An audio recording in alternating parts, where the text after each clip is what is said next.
to stage. Wow. So let me guess.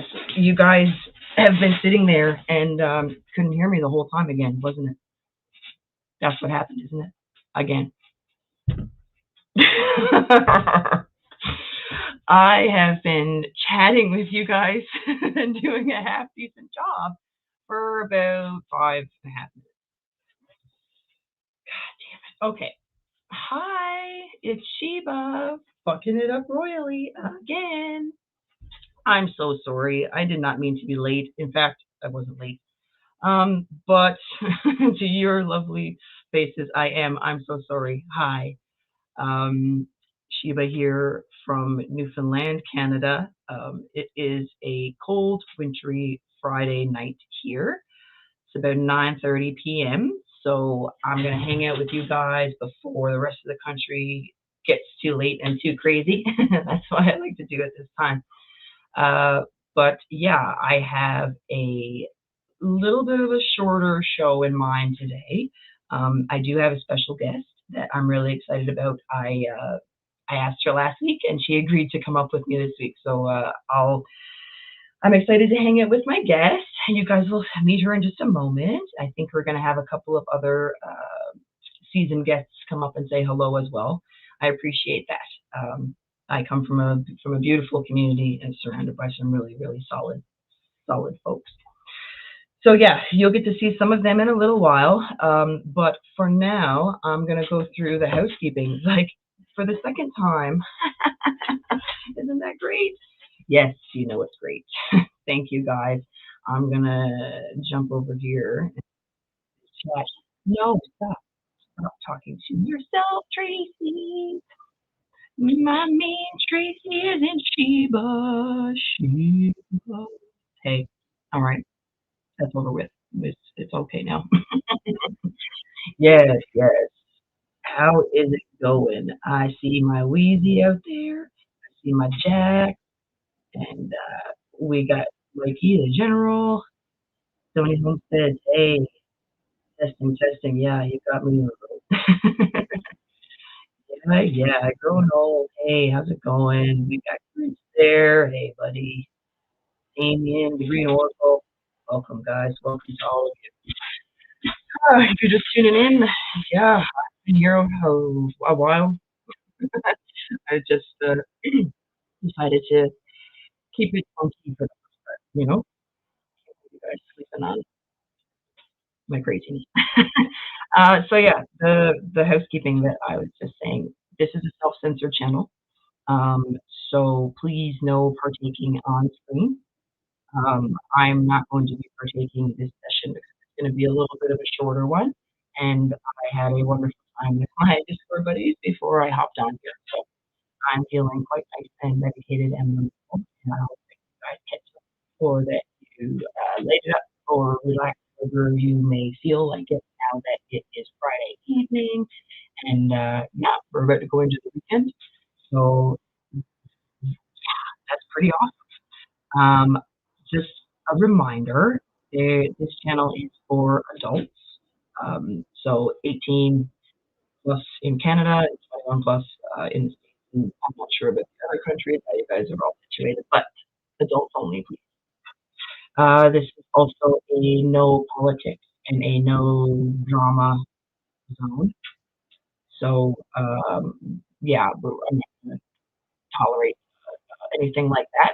So please don't be that person. I have a couple of super stellar people out in chat so that if I'm busy or whatnot, you know what is. So please keep it positive and keep it productive. And I always am down for questions and whatnot. Just yeah, give out respect and then respect comes back, right? Yeah. So this is for educational purposes, entertainment purposes, bonding with my homies purposes. Um, I am a medicinally licensed breeder in Canada. I'm like I said, a budget breeder, new to that as of 2 years ago. Um, so yeah, so that's been a really crazy, awesome adventure. Just for the record, it's for sale or trade. Uh, Never especially on social media and all of the above. If anybody has any questions or would like to reach me, then my contact email is down in the banner. Please hit me up anytime. Questions, inquiries, I would love to hear from you. Ba, ba, ba. My, you guys know this, but the panel, I mean, but don't bring up any sensitive content like, your real name or anything like that, because it is the internet. Yep, there you go. I also usually share the brands that are downstairs, but I'm not going to go into that. You guys know what's up. I'll nerd out over my mothership. You guys do root that kind of stuff. So you know what's up. Shout out to my Sheba team of test growers who have been with me now for 2 years straight and just keep on. They're hungry for more. I wouldn't be here without them. I thank you very much, guys. Yeah, and thank you to anybody who's ever gifted me anything in this community. I'm blessed with lots of wonderful things from cultivars to genetics to education. The community has been very, very good and kind and loving to me. So I am more than happy to take that back in some capacity. Okay. So without further ado, I'm going to bring up my friend here. My friend who is with me, our first lady guest. I'm pretty excited. Everybody, please welcome the one and only Hey, Aldo Alexandra. Hi. hi, how's it going? Hey, everybody. It's going really well. I am very happy to see you. Yeah, so great to be here. I'm excited to Hmm be on this side of your show. I'm usually in the audience. It's the first time for this kind of setup. It's a little strange, but regardless, seeing your face is always good. It'll be good. That's awesome. What's the weather like there? Oh my gosh, it's been absolutely insane today. We just started to get a big, like, blizzardy storm tonight, and actually, our power flickered about an hour ago, and I was a little worried. But we Oh have no. it. It's on. We're good. We're just hanging in there in the depths of winter. Oh, I I I know. feel that so much. Every time that the rest of Canada gets something, it's just a matter of time before it hits Newfoundland. Yeah, exactly. It's blowing through tonight, so it's not fun, but we're making it work. And the nice thing is that it's always sunny in the grow room. So if you need that Oh, warm sunshine feeling, I am I so love it. glad to hear that I'm gonna get to probably have a look see at your guys' flower room tonight because that place is like paradise. Yes. Yeah, Andrew's been really hard at work in that space to renovate it, and it's really turning around. So we're super pumped about it. Hell yeah, hell yeah. I'm sure that you guys know, but Allie and Andrew, they are part of the team, which is Ogo Growth Systems Incorporated from Perth County, Yes. Ontario, and they fucking rule. Uh, Thank you. I'm I'm all about vibes, and you guys, like, you do good business, you have good products, excellent products, the customer service, and what really matters to me is that you guys are really good people. I don't think Thank that you. selling products and whatnot, especially in this industry, doesn't matter if you're a jerk. And you guys are so wonderful. So Oh, I appreciate anybody check that. them out. Yeah, definitely check it out. If you're not following our channel already, it's at Ogo Grown. And yeah, we share everything about our own journey. And then what we did was we were already growing. Well, Andrew is our main, knowledge base. He is the Hmm grower. Everything I've learned from him. So, it's been a really fun journey. But yeah, so we manufacture grow equipment and accessories. And so that's a really fun thing for us. And we're trying to share knowledge about how to grow hydroponically and aeroponically, and share our journey about what we do to grow. And, it, if you've been following us at all, you know that Andrew's very creative and is constantly building new setups or iterating existing ones and just constantly changing the configuration and trying something new. So it's really fun for us to share that with everybody in our community as well. It's so awesome. absolutely, Yeah. And absolutely. you're starting to experiment with hydro, which is great. Oh, I'm gonna get there. Just you wait. I'm Arrow, gonna jump actually, on. sorry. You Yes, went the route. Yeah, yes. aeroponics. Yeah, You just lined it up for me to jump all over my story about arrows. So like you perfect perfect. intro for that. Yeah. Um. Honestly, I give you guys huge props. And it's because I you have to give credit where credit is due. So I'm a soil grower, and I love growing with soil. I know soil. I can read the plant. It's where my experience is. But after meeting Andrew and trying to make my own, I wanted to do an aeroponic cloner. I didn't know the difference between aeroponic and hydroponic. It's just, yeah, I didn't know the difference. But my idea was aero with spray heads. That didn't work. So then I basically made a really deep DWC cloner. Just, Right. and it was anyway. I didn't know what I was doing. I was trying to do like a massive a site cloner. That I knew the direction that I wanted, but I couldn't accomplish it. And Yeah. I didn't have right. So then I remember that's how Heck found me. He was like, "Who is this random chick out in Newfoundland who's trying to like friggin' just like big dick clone and doesn't know how?" You know what I mean? And Yeah. and I was at the point in my growing career, well, my growing journey, where I was like, I need to clone. I'm trying Yes. to breed now. I need to be able to keep these cultivars around. I can't, and I can clone now in soil thanks to Green Rush Nutrients and that lineup. Shout out to those guys, kick-ass soil Great. nutrients Great from lineup. Canada as well. But yeah, I was like, there's got to be an easier way or whatever. But I was worried about costs, and I was worried about not being able to do it right and stuff. Yes. But after hanging out with you guys and following you guys for a while, I was like, you know what? I think I'm ready to make that growing investment, and in my own knowledge and whatnot, and then see if I can learn a different technique. So then Yeah. when I jumped off the bridge, you guys were just right there to catch me. It was so awesome. Like I got a mothership from you guys, which is exactly the product that I needed. As soon as I spoke with Andrew, he was like, "Oh, I have something you'll like." So For anyway, sure. it's been awesome, and I'm really happy with it. It's been little milestones that make me like really happy. But lately, I've I overfed it, and it just went whoo. So it's Wow. really exciting. It's really That's exciting. so I'll fun. tell you that later. Yeah, it's so fun. And it's like fun to see your plants in a different way because like we grow soil in the summer. We do that as well. But our main Mhm, day is really the hydroponic and aeroponics and and like various variations of that. mhm, But in soil you don't really get to see like you can observe what's happening on the surface of the plant, like the top parts, the leaves, all those things. But all of a sudden, you start to grow in water or in hydroponics, aeroponics, and now you're seeing what's happening underneath the plant with the roots. And sometimes it looks like the plant's not doing anything. But once you get that visibility to the roots, that's what you were seeing with yours, right? mhm. You're Yeah, like, holy crap, there's so much growth here.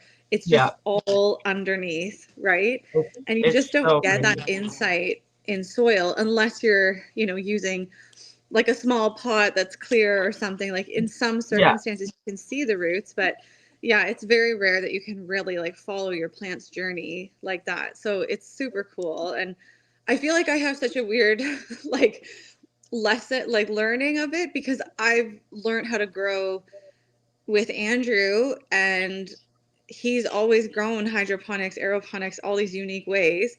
So I yeah. really learned how to grow that way first, and then we grow in soil. Crazy. And so I have such a like sort of a backwards Yes, understanding of it for yes. sure. You jumped over into the Yeah. fucking Atlantic Ocean of growing, and then figured, okay, well, let's go back now and hang out in the kiddie pool, or there's a lot more. It's more broad than that, but Yeah, believe me, it's exactly. not the same thing at all. I know. And it's like so funny because for me, I can like tell if a hydroponic or aeroponic plant is like, maybe needing a bit more of this or a bit more of that well before I could ever pick that up in soil. And so Opposite. it's so funny. Like, I don't know. Yeah, it's hilarious to me. It is funny. Actually, It is. I'm trying to learn. I'm not really the green thumb of the family. I am trying though. Yeah, But I I think bring it's to awesome. You Ogo help is my business side. So Andrew's the and grower. you bring And it, and you bring it. Like thanks. I talk with you about billing, about emails, about brand Yeah. buddies. Like, you're the one that I go to for stuff like that, and it's super, and that's great. But you've also helped me on Discord too when I had legitimate Yeah, questions about my aeroponics. You were like, well, absolutely. that's like I don't Yeah. pH problems, algae, whatever that is. algae. When I had that crazy Yeah. algae infestation, you were like, "Whoa, okay." And then I was like, "I use lemon juice and vinegar," and you were like, "Why I don't was you a try little it?" like Right? that. I was like, And it was uh-oh. and it was cold, and oh my god, just anyway, it was just all Yeah, bad. So you helped me as well. It's not good. always Andrew, even though I know he's brilliant at what he does. Yeah. You Well, gotta give that man props. I love that you're in our Discord community. Like, I know there's a couple of people in the audience that are also part of it, but that's one of the things that we've like really tried to do is create a space where people who you don't have to be a customer of Ogo, like you do have to be a member of Ogo, but there's all kinds of people all over the world who are just in this community to share their growing journey, answer questions of each other. You know, it's really an awesome space to be. And Yeah. I'm learning a lot. We share a lot of information. Like we're very much I think what is so cool about the community is that everybody really has this sense of wanting to keep learning and Mhm. constantly learning from each other. And I just love that about it. Yeah. I really do love the community that Ogo is making. Like, it's a really broad community, but specifically on the Discord, the vibes there and the welcomeness, and it's not like something that you can just find anywhere. And it's hidden, so like, I don't know, if you haven't been there, then you should definitely think about it, or ask somebody that is there what it's like, because you're missing out. Yeah, I Yeah, appreciate that. it's awesome.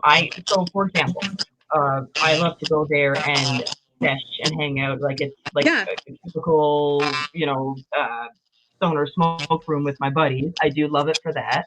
And I'm able to share my journey aeroponically. I'm able to share like my own, if I'm excited about a seedling process I just did, I share that. Like, you guys have so many different sections for all kinds of different purposes, not just soil or aero or hydro. It's plants.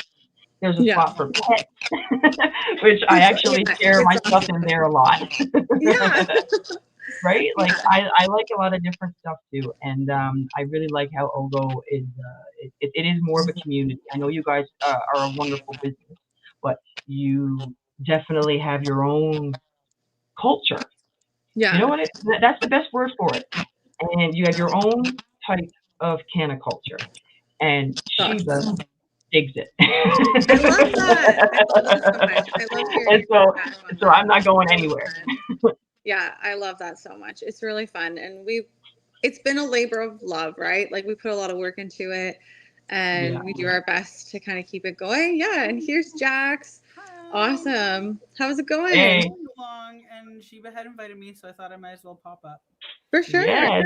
Yes. It's always a pleasure to see you. And with I think some of the gentlemen are gonna join me later, but I was like, I gotta get some ladies up here. I gotta get some estrogen going first thing. Yeah.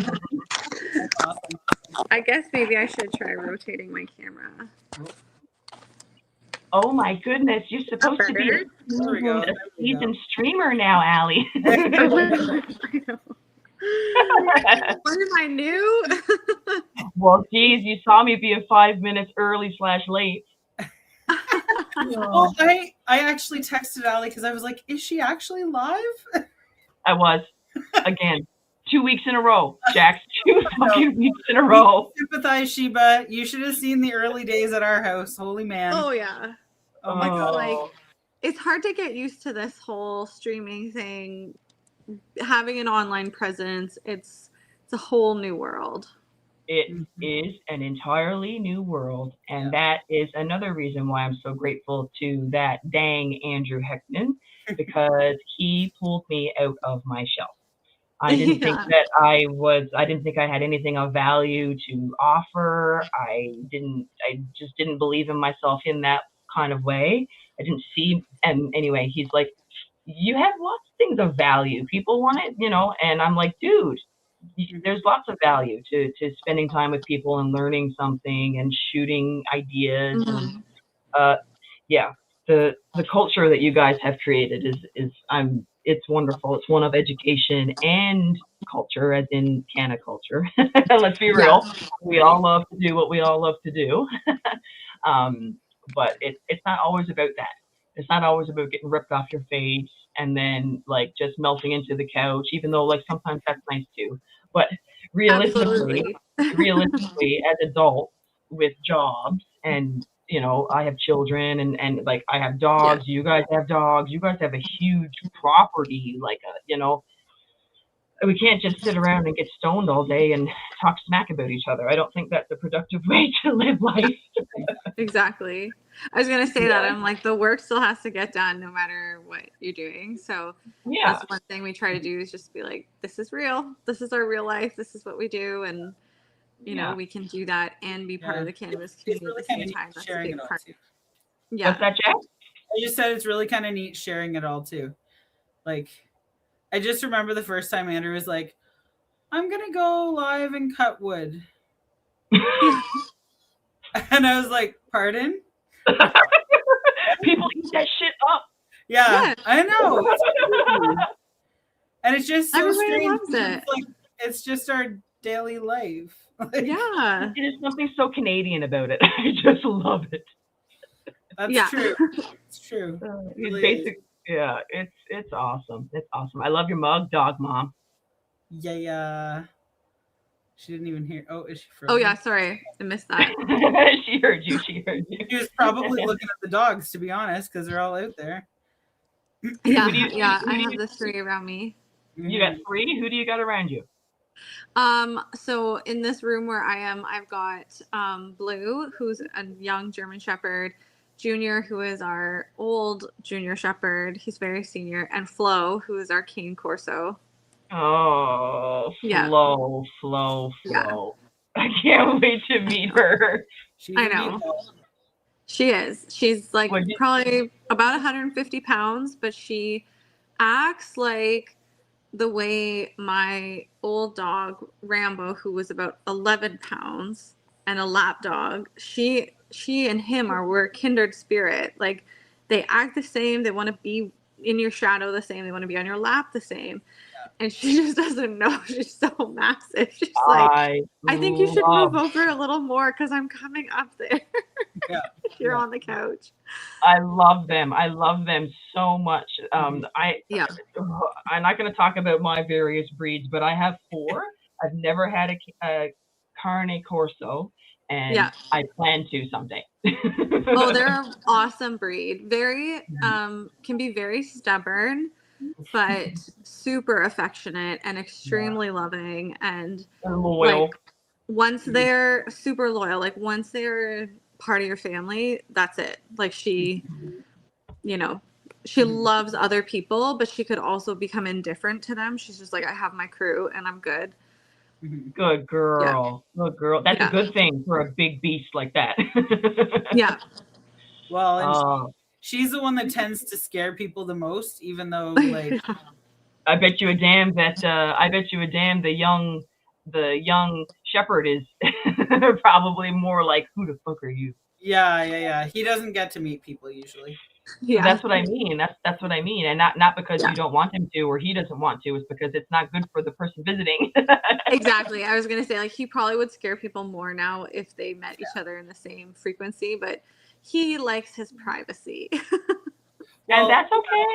she That's scares okay. people in the sense that she's like allowed to go out and see other people, and they're like, "What is this massive freaking beast coming at me?" Yeah. And we're Meanwhile, she's the biggest baby there is on the Yeah. property. like, "Out, she will pet herself with your hand, literally." Yeah. I'm gonna take her home. I know. I love I love them. I love them. And I love them before I heard about Flo. So Yeah. yeah, it'll definitely be a breed that I get at some point.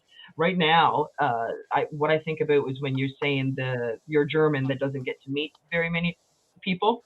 Mhm. I have a beagle. He's a beagle lab actually, Oh, but everybody knows what a beagle is looks like and whatnot. It's absolutely gorgeous. He's so sweet and whatnot. But he also has like these troublesome, pardon me, these troublesome tendencies. And they're not his fault. You look at genetics versus how something is raised and all these things Hmm. that matter to like puppies when same thing like child development. yeah.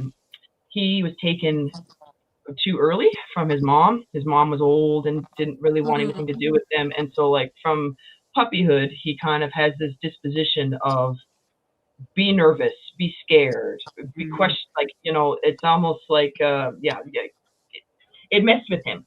Yeah. Yeah. And so now like that mixed with perhaps a bit of his temperament mixed with a variety of things, I have to make sure that he is always uh I have to make sure that everybody in the house is safe, right? Yeah. Because even though he's like, oh, okay, he's his own worst enemy, but like I can't have a dog that's coming into play for the day and then just have him being a jerk all over the place. Like that's Mhm. totally Yeah. uncool, right?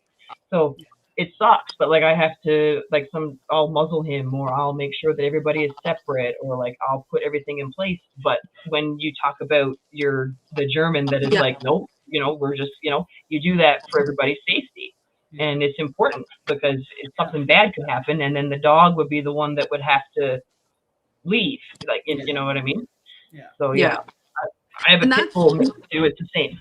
Yeah. Yeah, totally. And that's the one thing like we're learning with Blue because and Andrew's always had shepherds, which is great because he's excellent with them, as Yeah. is Jackie. But it's Blue came from like we rescued him, and he came from a spot where he was probably muzzled too often, and he also had a collar on, like an electric collar, and Actual so stock. Okay. Well, for yeah, barking a bark collar. yeah, Okay, but and it was so a shock one. Okay. Yeah. it was Yeah. a shock Yeah. collar. Yeah, it was a Yeah. shock collar. Yeah. And so he was totally quiet, and he was both at the same time. He was in a muzzle and shock collar at the same time. And so Poor he boy. has a lot of like Trauma. self-confidence issues with Yes. those Yes. types of training Yes. aids. And so since we've got him, like we're very hesitant to use those types of things, and he's very sheepish about collars, touching him's body in a certain way, holding him in a certain way. So we've tried to just give him space and boundaries rather than like any of those types of tools because like we got him, he was already over a year old. And so we can only assume that he spent most of his puppyhood and learning how to grow up in that type of environment. And so he never got to express himself. I think he barked like 2 weeks straight the first 2 weeks we had him, just testing his voice, like just literally expressing his voice as hard and as loud and range. Like he's just trying to understand what vocal cues meant, what reactions they got. Like he would go Oh. from barking super aggressively to sort of yelping and then crying and then like trying something else. Like it's been really quite a journey. And we've had him, I think this winter is our 3rd year with him. Mm. And he's really like starting to mature and relax and just settle into his own self. And that's been really amazing to watch him go through that process. No, dogs Yeah. are so rewarding. It is my most Yeah. rewarding part It's a of my really life. special kind of relationship and love that dogs give you. Yeah, I love the great big ones that they're just babies, Yeah. that's like I'm all mushy on the inside, so I want a dog who's all mushy on the inside, basically, right? And the That's fact that they're big and fierce looking just makes them more badass, in my opinion. Yeah. There's two that live next door, and they're both girls. One is a mother, and one is one of her pups. But they're called Xena and Khaleesi. Oh, Tell me that's nice. not badass. Yeah. Yeah. Princess, queen, Yeah. Friggin' strong warrior. characters. Yes, it's so rad. It's so rad. Yeah. Yeah. That's awesome. I'm gonna tell me a little bit about horses. Tell me a little bit about that part of Yeah. your animal life. Yeah. So, yeah, for anybody who doesn't know, I am a horseback rider and a trainer. I've ridden at a professional level, and then I also coach riders and train horses professionally. So you see a little bit of that on our Ogo channel. The last while it's been very quiet because, as I mentioned at the beginning of this call, we're in the depths of winter, and so we usually take a lot of breaks during this time because horses, just like other people and other animals, are very sensitive to cold weather. And so as athletes, we don't stress their respiratory systems in the kind of weather we've been having. But yeah, horses have been a huge part of my life, and it's also a super interesting animal to be with and to train. And like, they have very unique personalities and different breeds, right? So there's a lot of different breeds, just like you would think of with dogs, that are just Please tell me about these designed breeds. to do different things. So I train in the sport of dressage, which is like ballet on horses.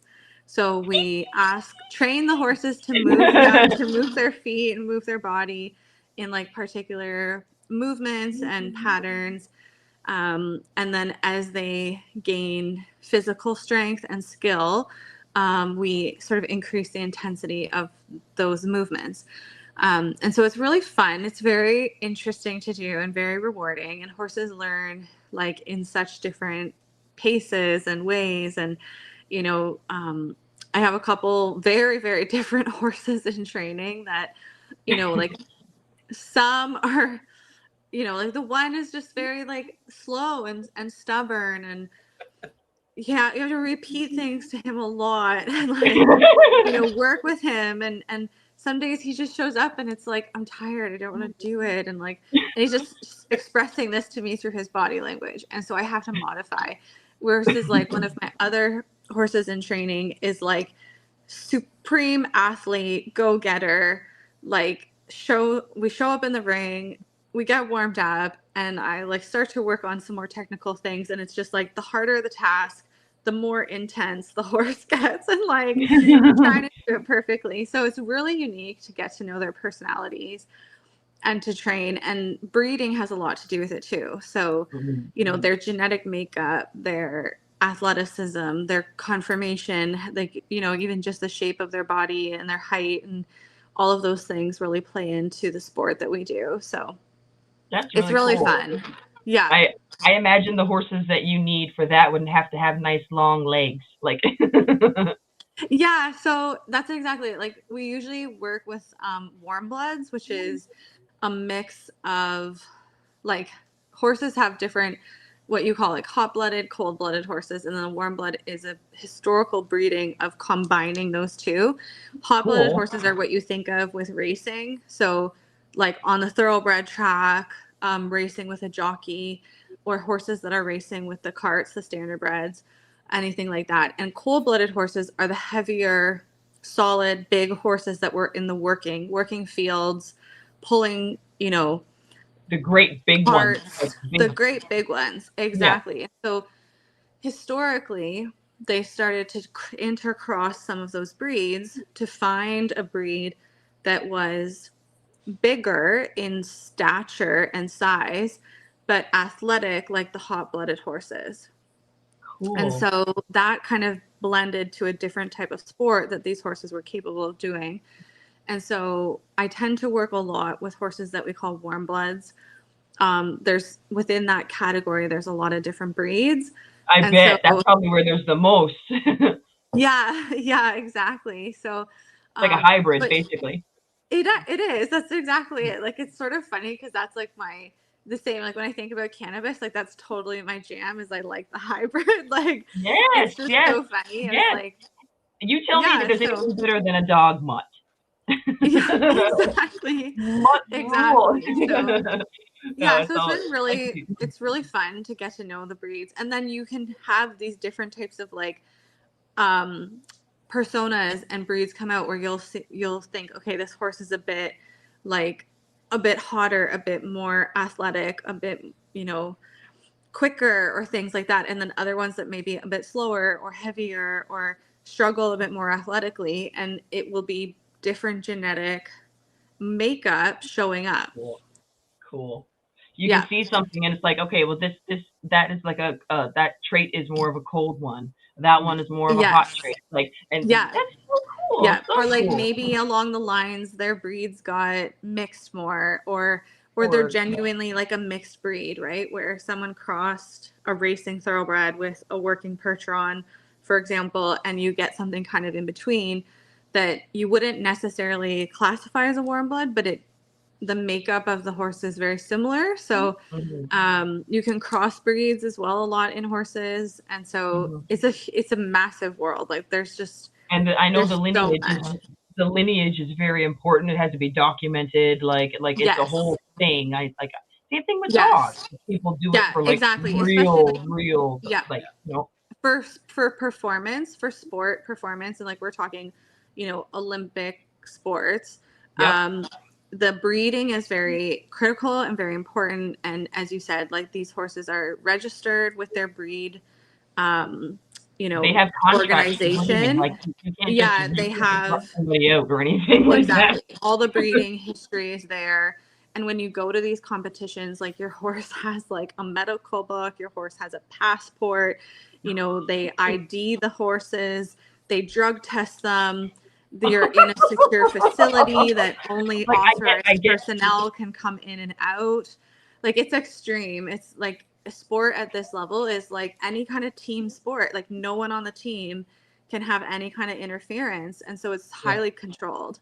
It's yeah. very, very different than what you think of like, oh, I train horses, and you can picture someone riding on a trail along a river, right? It's so different. But there's so many ways to be part of horses, and like all of them are beautiful. So Oh, I just think that they are one of the most majestic creatures in the entire world. I grew up yeah, loving them because my mom loved them. So I've always yeah, just been like, oh, you know what I mean? yeah. But I'm really interested. And so I was chatting with my buddy last week about it, and I was like, I got to get Allie up here and talk about horses. Like, because I don't I know a love whole lot. that. I don't know anything, right? So like knowing like cool, cold, and hot, and then I was like, Yeah, oh my god, that makes so much sense. yeah, So yeah, exactly. And so it's so interesting, like, and then when you compete, right, like you have these different breeds competing against each other doing the same thing. So it's really fun to see like how they perform. And yeah, then, very sophisticated breeding programs will start to breed for particular traits. Like that's exactly what we do with dogs, is what we do with cannabis, is what everybody's exactly. doing, right? Like you're looking Yeah, for those genetic traits that you prefer, and yeah, you're breeding towards that, or yeah. color, or whatever it looks like, conformation, if body type, like yeah, it's really unique. And horses are a very unique animal themselves. They're a herd animal, so they prefer companionship over being alone. Hmm. And they also have one of the biggest magnetic fields of land mammals, which means Um, they can pick up heartbeats very quickly from a distance. And that's actually, as a herd animal, that's how they first start to communicate with each other before any vocal or body language signs. Is the leader of the herd will regulate the heartbeat of the herd. And so if they smell or sense something, they will increase the heartbeat, which will alert others amongst the herd, and then they'll start to migrate and move. And so they can okay. communicate just simply through their natural rhythms in their body. And so when you bond with a horse, you can literally have silent conversations with them through your body language. They can pick up. That's why, like I said to you, if you are scared and your heart rate is elevated, that is why people say a horse knows. If you have any fear, they know, because they can actually sense it by the rate of your heart and your breathing. And there's they will nothing then you can pick do to up on stop or that hide thinking, that. should I be scared, right? So, and fight or flight. So they either want to leave that space, or they want to, maybe bite you or kick you or say like, Yeah, don't want you near me because you're freaking me out. yeah. So if you ever are in a space where you want to be near a horse, it is important to sort of like be calm and allow them to come to you as much as you want to come to them. And they will. If you're quiet, they'll meet you there in that quietness. I think that is the most beautiful spiritual thing ever. And I've looked at a horse, like a random horse that was just like, it's just a nice horse, I've looked it in the face, and like it just, it'll put its forehead against yours, and it'll just like co-regulate, like, you know what I mean? And it's really cool. I feel it with dogs a lot more because I have more Yeah. experience with dogs. Um, I have a couple of my own, and I have other client dogs as well. And if they get hurt, or if they have like they have a moment or whatever, I'll literally pick them up like a baby and just be like, Yeah. it's okay, like it just and they're quiet, Yeah. and Just to hold them. Yeah. they'll lean into me, like, I'm like, it's okay, I know you're scared, you're fine, it's okay. Like, if someone scared somebody or whatever, it's a constant monitoring thing, because they're like toddlers, right? And I have a Yes. feeling that horses are like children as well, a little bit, like, you know what I mean, the Yeah. personalities on animals and whatnot, they're just as complex as humans. Yeah, it's very much the same. Like they are an animal that needs leadership and needs to know, like horses are more difficult when they're in the position to make the decision. So if you can establish leadership, followership relationship with them, they will become a lot more workable and, responsive, because they will follow if they feel that Mm. trust and that respect. And now it's difficult and you have to be experienced because you're dealing with 1,000 pound 1,500 pound animal, Yeah. and so ultimately if they want to challenge that or they don't feel safe, they will resort to protecting themselves. So Well, um, they're a creature. yeah. Yeah. Yeah, their horses are the same though, in that way of like they like that idea of that closeness when they feel safe, and they want some level of protection when they feel scared, so they'll maybe try to flee a situation or run to whatever feels safe. Mhm. um like I've actually had that with a young horse that was in a field, and I walked into the field and the young horse was kind of getting picked on by one of the more senior horses and saw me and went, "Oh my God, help me," and ran to me and actually like ran me over. Like they're just so like, it's just the flukiest, like this is why they can be so dangerous, because the flukiest things can happen, and it happens in a in a snap of a second. But Mhm. I couldn't even like I literally broke my ankle, but I couldn't be mad at this horse because it was so genuine, and I was trying to explain it to the owner when I was like, it's okay, like I'm okay, I'm gonna be fine. It was one That of horse, those fluke incidences where this horse literally saw me as its safe space and tried to that jump into my lap, literally. 100%, that horse was stressed, got your Yeah. heartbeat, and was like, Yeah. she's safe. Let's go Yeah. there. Exactly. Exactly. So, yeah, as a person working with them, just like with dogs, right? Like you really do have to be aware of their body language, read the signs, and know what you're doing. But yeah, If I they're a beautiful creature. if I was going to give myself, like, if I was going to give myself a title, be like, okay, what do you do for a career? I would say that I'm a dog handler.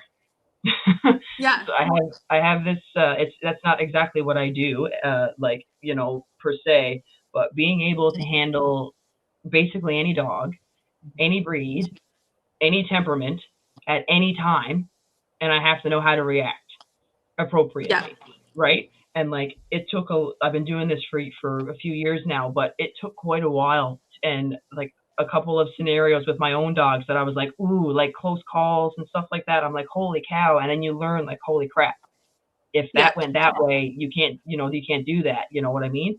And so now, like I said, my beagle, as much as I love him, and it breaks my heart to see him in a muzzle, and he's in a muzzle like the one where he can eat and drink and bark, like you know what I mean. It's just so that he can't bite anybody or react poorly. You know what I mean? Um, so anyway, but it's it's tough to have to do it, but also you have to protect, the other animals and whatnot, right? So Yeah, absolutely. yeah. So, and it is a bit of a wild sport. Like when you really think about it, like you're trying to work with and ride and control, 1,500 pounds of animal, free Hmm. will, personality of its own, communicate with them. They don't speak your language. You have to learn how to communicate with them. And they have a Hmm. mind of their own. If they want to participate with you, great. And if they don't, best of luck to you, because that horse can kill you. That horse can kill you in a second, Because what do you in do? one split second. Like I always find it so funny because I'll go with Andrew on his motorcycle and ride the motorcycle, and I find it very relaxing. And it's amazing, and I understand why he loves it so much, and that power and that throttle and stuff. And then I'm like, it's kind of like riding a horse, except your motorcycle has no personality.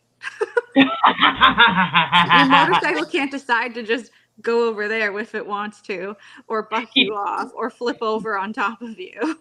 he'd probably be like, it totally has personality, babe. Yeah, I know. For him, it does, of course. But when he's driving, it has personality for sure. Yeah. It's really fun, though. I, Yeah. I know what you mean. I know what you mean. If I'm handling a difficult dog, I'm the same way. Like I'm completely in the zone because you can't be off, Yeah. right? Yeah. It's not 1,500 pounds, but it's you could have a situation in public where it gets really bad really quick. Yeah. And So even 50 pounds, even 100 pounds, that's still physical force that can move quickly and fast. yeah, right. I like, and then accidents can happen, whereas like nobody's in the wrong. The dog isn't, the human isn't, the other, like literally nobody's doing anything wrong, but somebody still gets hurt, right? Like, Yeah, so totally. yeah, and that's just how it goes sometimes. But that's their job, right? To kind of keep everybody as happy and healthy and safe, and enriched Yeah. as as much as we can, right? I gotta ask how you communicate to the horses and where they stay in the wintertime. I'm dying to know both of these things. Okay, so horses, lots of different horses can live in various different environments. For our own horses, they board at a farm where they are stalled at night and they go out into pasture during the day. So in the winter, they maintain that routine unless the weather is like very, very extreme where it might be dangerous for them to go outside, like due to ice or extreme snow or wind or something. But yeah, so they live in stalls in the evening where they, it's all bedded. They have hay and water, food and water. Of course, And then yeah. outdoors is the same. So they can go out to pasture and have food and water. So yeah, they have a pretty standard routine year round. We just modify the care, right, based on the climate. Yeah. Yeah. And then, sorry, what was your other question? Um, so my other question was how you communicate with them, other than Oh, like with your feet or your hands or the reins, or like the other. Is there words or like? That was wild to see. yeah. First time I ever went to the barn and watched, because you would think there's something. You can see nothing. Like What do you Ali mean? had the horse doing like crossover feet things. And I was like, what? How did you signal? So What? you Yeah. I was like magic. It felt like it was magic. Yeah. So what? And that's actually the skill of the sport that I train in, is that it is designed to look like the horse and rider are sort of dancing in unison without looking like the rider's doing anything. And so the skill of it is to learn how to control your The body skill of it with is the fucking movement. endless. How do you It do is. that?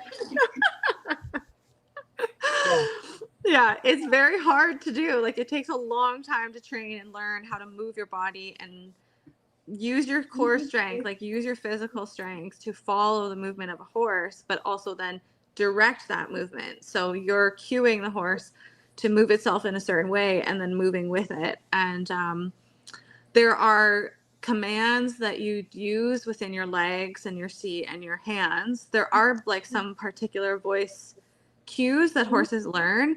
And in a young stage, when we start to train them, you train them first from the ground, and you'll use a lot more vocal cues.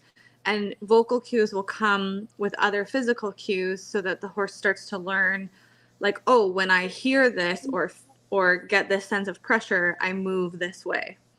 And then you start to build on that. And so it's very slow, like one step at a time. So just think of the same as like when you train a dog how to work off the command sit, right? You may motion with them physically or adjust their body so they learn like what the sound of the word means for a physical movement. And we'll do similar things with horses. It just takes particular, like it takes knowing what parts of their body you're trying to move to those reactions, and then allowing them to try to independently respond. It's so and that's cool. why this training in this sport takes so long, because they have to learn, and then you practice and repeat and practice and repeat and practice and repeat. And then as they start to get skilled at that, you may introduce something new, and then they have to learn that. And just like the relationship that you must have to have with them. Exactly, just like all of us, like any being that's learning, sometimes you gain one new skill and you kind of forget how to do two other things. So yeah, it's just it's fun. I bet it is. It seems, I cannot wait to I'm totally gonna be like, all right, let's have a big smoke. Okay, Allie, show me how you ride your horse. I want to see you ride your horse, and then take me out back and show me gorilla ponics, and then we're gonna do a podcast. Yeah. That would be great. I'm looking forward to that. That's awesome. What are you doing over there, Jax? I'm just listening to you guys. That was pretty awesome. I did have a question though. Allie, are there two? Because I'm thinking about it, and like when you breed animals or plants or anything really, like, are there two different types of warm bloods? Like, does it matter which breed the mom is and the dad kind of thing? Yeah, so within like a warm blood category, there are their own breeds. So if you want to maintain the breed, you have to breed within those lines. Okay. Yeah. So, but then you can crossbreed, but crossbreeds are not typically able to be, like, there are categories of sort of breeding that can get registered or, recognized officially with crossbreeds, but most often people try to stay within a breed category. So if you think of like the term shepherd, there's Australian Shepherd, German Shepherd, whatever other ones, Dutch Shepherd, right? So that's similar thing. Think of warm blood as like a category like that. Cool. Okay. Cool.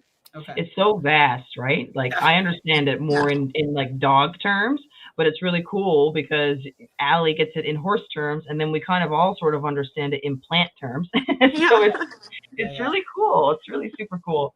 Yeah, it is cool. Yeah, that's really neat.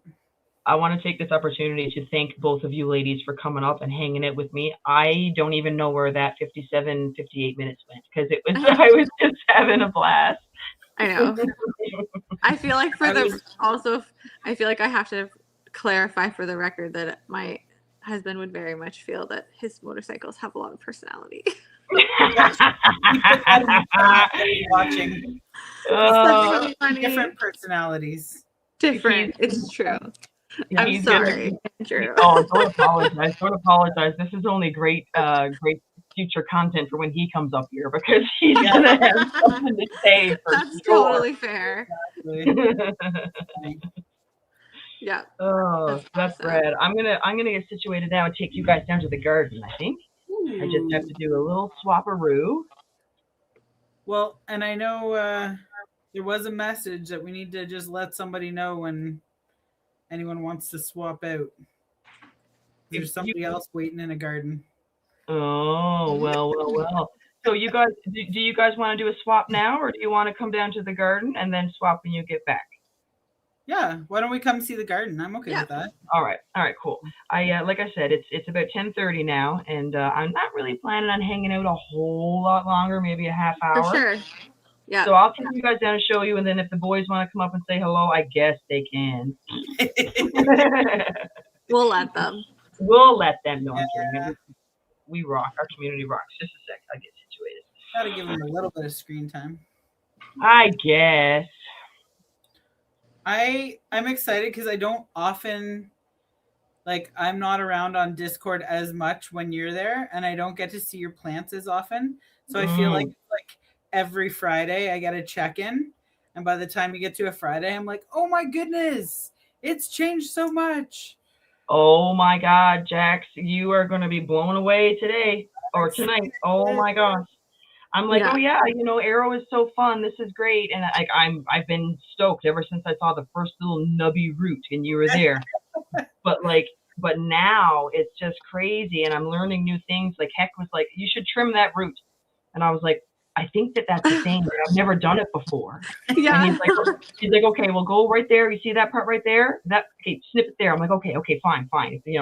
And 2 days later, you gotta see it. You gotta see it to believe it. It's insane. I topped it 4 more times the next day because I was like, fuck it. She's just plowing. Like, it's crazy. Oh, I can't wait to show you guys. It's gonna be awesome. It's funny because that's actually a thing I remember learning root pruning from Mom because Mom was very much a gardener, is very much a gardener. She so every time we would pot things up or put it in the ground or what have you, she would always take it and rip the roots apart, right? Because that is they need it, right? Some plants like to be pot bound and some plants really, really do not and will not feed as well if you don't spread out their roots. So that was probably a Mom thing that I remember, but yeah. Yeah, I think that it's really cool that Ogo Grams has the gardening, the green thumb. It's awesome. Yeah, absolutely. Yeah, I was definitely much more a soil girl. I didn't do hydro or arrow until Andrew got started in it. Don't mind me, guys. I'm just yeah, no worries. Relocating. You guys can still hear me half decent? Oh yeah, we can hear you. Perfect. It's funny though, it's dark enough that I actually thought your camera was off. I keep it really dark down here for a variety of reasons. Oh my goodness, I'm so blinded. Really? But I'm going to take you here first because it's so fucking exciting. I don't know who's in the chat, but hey guys, welcome. You guys rock. Thanks for being here. I'm just here hanging out with the girls and just living my best life. It's awesome. Yeah, you guys rock. I'm just going to turn this around now and I'm going to show you what's going on. I can't wait to see it. Oh, it's super great. Okay. Of course, now I'll struggle to get turned around. This is, there it is. There it is. Here we go. There you go. Ooh. Wow. Beauty. Look at that. She's so much bigger than the last time I saw her. Oh. And luscious. Look at all the leaves. Yep. Look at all the roots. Look at that. Let's take her out and have a real good look at her head. Yeah. Hopping along. Do you love that you can see the roots and everything? Is it totally changing what you think of strain and this plant? It is insane. Look at, hang on. I have to be careful with her because I cannot drop her. Yeah. Look at those roots on there, Sheba. What the hell is that random loopy thing? And it's it's going back up into it. It's just, is that a taproot? Is she starting to get a taproot? That's amazing. Yes. She is just taken off, right? And then down here, where I did the trim, the very core of that whole root thing is still a little brown. Honestly, I think that's because I threw it on the floor, on the dirty fucking cold concrete floor. But Yeah. she's making all these new, fresh, thick white ones. It's all going to be covered in and eaten up in good, fresh, new stuff soon. It's really exciting. Oh yeah, Yeah. Yeah. that's cool. Yeah. She's doing really well. Hmm. So is that still like the same one, the one that you were afraid was dead? Yep. Yep. Wow, look at her coming back. That's awesome. I'm telling you, Jax, it's crazy. Like, I love that. That's And cool. so, Sheba, when that plant is mature enough, are you hoping to start your cloning off of her? oh yeah. So here's what's Awesome. gonna happen. This mothership is gonna get ready and have her own friggin' liftoff very soon. Mhm. Amazing. Once I have enough shoots here and they're long enough. My issue with this so far is that I keep getting too excited and taking cuts when they're not long enough. Yeah, Sheba. Yeah, just give her some So I time. I need hear to ya. relax, and I need to wait until they're tall enough that I can just snip, snip, snip, snip, shoot them in there, and it just does exactly what we know it should. Yeah. Yes. So, Yeah. so Let her yeah, grow. I'm just You're better off to I'm- give yourself that length. And then if you ever need to, you can trim up a little bit, right? If your clone's struggling, you can trim a little bit. yeah. I definitely am eager to get the mothership all filled up, but because of the temperatures and whatnot, you can see how like rinky dinky I have to make her like she's perfectly happy. But Yeah. all of this randomness is what I have to do in order to keep her, Hmm. So if I have to wait, a month or a few weeks or whatever until I can fill all this in, that gives me time to figure out a way to keep that area optimized for when they get there. Yeah. So that's my arrow girl. She's amazing. That's my 2-year-old so jealous number 14.5, my favorite that finishes fast. So I've discovered. So yeah, she's it. I'm actually gonna send her off for a germoplasm test at the University of Guelph because Oh. I want to know exactly what her DNA breakdown is, so that if I do when I do work the line, I want to know and assess like any genetic drift that may occur. Yeah. So yeah, I'm gonna get her Good tested. for you. Yeah, Yeah, fucking right, man. And this soil gem, Mm-hmm. that is her sister. Nice. Same progeny, just a different phenotype. This one is the mint girl. And so you can see that she's kind of in a similar scenario. I'm waiting for all of these shoots. They're starting to shoot up nicely now. But once these are up nice enough and they match with cis, then I'm going to take 9 from each all at once. Bam, bam, bam. 9 big clones from both moms. Yeah. And, Awesome. then that's going to be the freaking biggest experiment yet. That'll be so great. Oh, it's gonna be incredible. I cannot wait. Wait. It's I'm so just gonna satisfying show you. to see them like start producing the little white roots once you clone them. It's so nice. Oh Yeah. man, I'm completely fascinated with the aeroponics. You know how excited I was when I was getting fish bones with like a week or two ago. I was like, Yeah. oh my God, look at the fish bones. I'm so excited. And now it's laughable. Last week was laughable compared.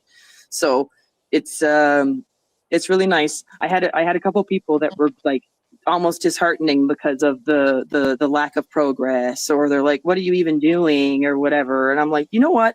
Andrew knows his equipment Yeah. and his technique. And I know those genetics. And we both know cannabis cultivation. And so we just did anyway. It was awesome. It's working out perfectly. And I'm really stoked to have him and you guys to be able to be like, oh my God, what's going on? What's the pH? What's this? Also on the Discord, Jesse is over there and he is also amazing. I wanted to give him a little bit of a shout out because he is running So Jealous as well. Nothing for sale or trade. So he is overfeeding it like crazy, like unheard of amounts. And I don't even barely understand it because I'm so new to it still, but I'm like, holy cow, that is just crazy. Yeah. I ended up feeding my girl more than the plan. And that's what happened. You saw the roots. Yeah, exactly. She's like, this is great. Let's do that. Okay, so friggin' A. Yeah, Yeah. but these are some little ones that we have here. Coming So along. yeah, a couple need transplants. Here's some mini cup challenges. That's a So Jealous as well. So are those all from seed or any of them clones? All of these are from seed. Yeah. Okay. Yeah. Cool. Nice. That's a clone, and of course, that's a really fucking old clone. Yeah. Yeah. So Nice.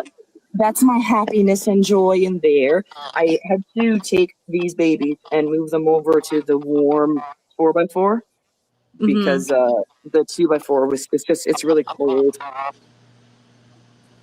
Really chilly. It's hard in this time of year to It is. Yeah. without very hard. heaters and everything. Yeah, we sometimes have to throw like little small heaters in ours, Sheba. Yeah, Mhm. I got a Especially heater on with my 4x4. Yeah. So this thermo that I have here, it says 47% humidity, 11 degrees Celsius. Mm. 11 is cold as hell for plants. Yeah, that's pretty chilly. That's pretty Yeah. chilly. Mhm. So this is what I would call the cold tank. It's where all the babies were, and they were just struggling. They needed the heat. So Yeah. these two are just about done. Mhm. I was like, I like Nice. what cold does to flowers. Yeah. So I said, you guys are getting put over there, and yeah, these are about done. Just this one is awesome. another week or so. But yeah, so that was my So- first competition. What do you like to do for drying? Drying, I will. This like I After just you said, this harvest? is a competition plant. Oh, yeah. So I'm gonna want to do the drying as perfect as possible, which is extremely important. Just as important as the whole growing. You can ruin it in a bad dry. Yes. So I'm going to turn off everything in this tent, and I'm gonna chop her and hang her upside down and make sure that this stays in the zone that I prefer, which is about 15 degrees Celsius, about 50% humidity. Mm. So that's Yeah. the range that I aim for. And obviously, it can be. I like to go slow and like cool and slow. Do you know what I mean? Yeah. Yeah. So yeah, that'll be the plan there. I think That sounds great. another week or so, I think, and that'll be done. Nice. And last but not least, well, there's nothing to see in here yet, so I'm not going to take the lid off. But these 12 were sowed today, and they were germinated yesterday. Nice. Yeah, so 6 of them are vanilla hash plant. I want to name the breeder now, but I can't. Cultivators. Yeah, but I'm really excited about that. That profile working with the jealousy. I think that vanilla is going to friggin' just be amazing. Yeah. And then we also have 6 Ogo Army. Oh my God. God. It's I'm going to be so amazing. pumped. That's awesome. That's so fun. I love that. Wait. Like, honestly, the fluke of that happening, like in Yeah. hindsight, I wouldn't have changed it for the world. Like, that's awesome. It's awesome that it worked out that way, and I cannot wait to see what that looks like. Mhm. It's crazy. You guys are really, really busy in the summertime, of course, right?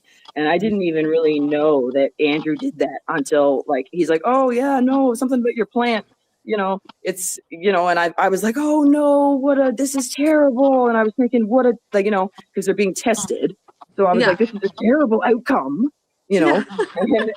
and anyway, and he's like, dude, just I fucking let him do his thing. I was like, no, you didn't. I didn't understand the genetics. Like I was thinking, do you want? And he's like, no. This was a real male. Just the percentage of that is so. And I was like, no way. Oh no yeah. way. Yeah. So anyway, then he told me it was totally isolated on the other side of the property, and it was awesome to watch it. It was huge. That plant was huge, and it was like, I'm here, I'm gonna do my thing, and super polleny. Oh, that's amazing. Oh, yeah. And we didn't the main garden got the most TLC, and every once in a while we check on it and we're like, "You're good? Okay." Here's some You good? food. All right.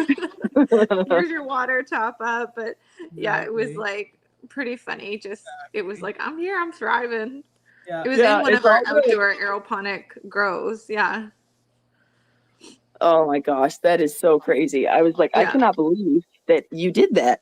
And not only that, but it crossed to like a bunch of his really nice keepers, like abscond and he Alaskan purple hue and the different stuff that he just keeps around. It's like, oh well, whoopsie daisy. Now we have a Mhm. so jealous cross. There Yeah. go all of my plans, please. Nothing for sale or trade, but yeah, I'm gonna breed the shit out of that, and I'm gonna Yes. and I'm gonna send some to Hess, That's and hilarious. it's gonna change the world. That's so awesome. super fun. Okay. Shush. Can you guys hear me? Yep. Yes. Okay. All right. I've officially switched. Okay. Well, shush. Telephone. Hang on, ladies. I know it's always tricky All right. until you actually get out of the Hello. It drives me a little crazy that you like, because when I do the cooking ones, you can't in StreamYard, you can't fully shut the sound off, Mm-hmm. which drives There's me been a little. twice. There's been twice now that I've gone to switch and it goes wow, wow, wow, wow, and I'm like, oh god. I know, there it goes. Yeah. Yeah. So it's a little bit finicky trying to switch between a phone and another device. I was Mhm. using a Chromebook and my phone combination for a couple of weeks, and that actually worked really well. It does. But it's like it's technically like a school computer, and I don't really want to be using that because it's not really the purpose. So, but yeah, so now today I was like, I hope that I'm going to be able to jump on a desktop just to like have it base stream, because then if I get kicked out on my phone, at least I can come back here. Like anyway, there's so much more to it than just being like, hey guys, how's it going? You want to roll split? Yeah, exactly. There's a lot to hosting shows and being streaming and stuff. Absolutely. It's crazy. I'm wondering now if your man is around, if he wants to come and say hello, because I'm probably only going to hang out for maybe another 15 minutes or so. Why don't you see what that troublemaker is up to? See if he wants to tell us about the personality that his bike doesn't have. Yeah. I texted him quick. There So we go. funny. He's going to be so savage. Yeah. I love my bike. Oh my god. I walked into that one. That's fun. That's fun. He'll never let We me all live know. that We all know you're the queen, Allie. We all know. You the Khaleesi. Yeah. Hell yeah. Yeah. One of you ladies. Okay. Allie, choose a number between 1 and 384. 137. Ooh, very nice. Okay, let's see here. All right, 137. We have two quotes here. The first one is by May Sarton. Everything that slows us down and forces patience, everything that sets us back into the slow circles of nature is a help. Gardening is an instrument of grace. Very nice. Oh, love that was that. a gardening one. I love that. Oh, there's one more here on the same page. It says, patience is a most necessary qualification for business. Many a man would rather you heard his story than granted his request. I'd have to read that a few times to make sense of that, I think. But okay, all right. I can't believe the first one was about gardening. I like these. gardening and business. It's almost like I know. I am in a gardening business. I know. You cut out, so I didn't even hear what the page was. What, the Awesome. peed? No, I didn't hear what the page was that Allie picked because it cut out on my end. Oh, she said 137. Oh, okay. 137. All right, so now I love that book. It's really small and cute, and it's nice. That's so all right, fun. Right, Jax, I'm going to get you to pick a page now, but it's going to be from the Cannabis Breeders Bible, which is definitely more technical than the patience one, but I think that it would be a nice preamble to pick in Andrew's brain for 10 minutes. All right, Jax. So I'm not going to read a page, but I am going to get you to pick a chapter, and then I'll be like, yo, heck, what do you think about this, man? All right, nice. So chapters, we have 1, of course. We have exactly 23 chapters. So between 1 and 23, madame. Come again, because you cut out there. It keeps cutting out on my end. The Wi-Fi's bad out here. Oh, I'm sorry to hear that. It was 1 to 23. Oh, well, it's got to be 23 then. Oh, it does it? Oh. Okay, so what it says here is flowering concepts and calyx development, and then below that it mentions photoperiodism in cannabis. Nice. So I'm gonna just let that sit there for a second, and I'm going to try to make a mental note of that. But it's hard with ADHD because I say it and then it's already gone. So yeah, but I'm gonna see what. Let's talk about photo periods in Canada and how hard it is to find the right one sometimes. Oh yeah. And yeah. That's part of what I like to do in my breeding is to make what I think is my favorite type of medicine, but then also try to get it to grow successfully in Canada, where I am. So yeah. All right, let's get this little troublemaker. Because yours is probably even less time than ours. Hey. Yes. Yo, yes, what's up? What's up? Hey, how's How it you going? doing? Hey. Good. How's my connection? Everything good? Yep. Everything fine. Everything is good. Can I just point out how adorable Allie is right now? Oh yeah. Because heck came on like. Anyway, I love my wife so much. Like she is my queen, and so I can like see relationships and bonds and stuff like that when I notice them. And Heck came on, and he's like, "Hey man, what's going on?" And Allie just lit up, a big smile, like just like there's no lying or hiding that you're happy to see him. And it's of course it's awesome. I am. It's awesome. You guys I feel the same way about loving my wife. By the way, hi, sweetie.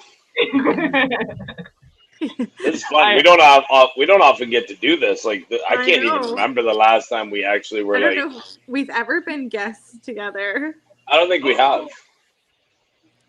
This is like basically Ogo royalty. Can I just point out that I have got all of the Ogo, not all of the Ogo, but I have a very large portion of the Ogo. You do. Yeah. You guys are awesome. Welcome. What up? Yeah. What up? How you doing, Sheba? We're doing stellar, man. We've been chatting and hanging out, and it's actually been a whole lot of fun. I always wanted to sit Allie down and be like, all right, I want to ask you all my horse questions. That's awesome. It has been a blast. That was very fun. That was a really good episode. Who's hung out.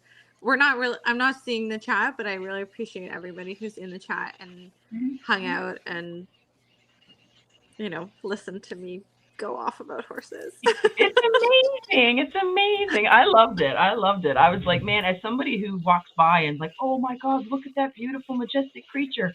But like, I don't know how to communicate with it. I don't know how to train it. I don't know how to work with it. I know how to do all those things with dogs. Yeah. So like, and I love animals. So I'm curious, and I know, and you making it clear, like how they read the heartbeat and stuff, and you know that kind of why we see them as so majestic. And Mm-hmm. that's really cool. I really appreciated that. I was like, oh, I can't wait to see a horse again and just be like, can you feel my heartbeat? We good? We good? Yeah. I gotta come say hi. Yeah, Like, exactly. wait for them to That's come say fun. hi, I should say. Yeah, well, I super appreciate it. It's been so fun. It's been so It's been fun. it's been wonderful. I know that you probably got stuff to do this evening Yep. and whatnot, but I Yeah, I'll do step want. down and let you guys chit chat. I see Andrew's in the flowering room, which is awesome. I'm So gonna. thank you so much for having me, and I appreciate it. All Bye, right, sweetie. Love you. much love, Bye. Allie. Thank you. I'm gonna peace out too. Bye, guys. Okay, all Hell right. yeah. There Much she love, Jack. is. There she goes. Yo, what up, Uh-oh. homie? What Gotta up? reset, Sheba. Can't hear you. Okay, Hold on. all It good, did all that good. thing it does in StreamYard. Good old StreamYard. Gotta love it, don't you? That's awesome. Well, I'm just gonna have a little look here about photo periodism because I hear the word and I think I know what it means, but I don't want to, you know, say it because what if I'm wrong? But I'm assuming that it has to do with photo periods and how they develop. And there's my guy. Hey, how's it going, buddy? Hey, sorry about that. It did the old StreamYard Oh, trick-a-roo. you gotta love it. Gotta love it. Ah, I do love it. I do love it. How are you? I'm good, man. I can see that you're in your flower room, and I definitely want to see that. But I gotta ask you, what on earth do you think about photoperiodism?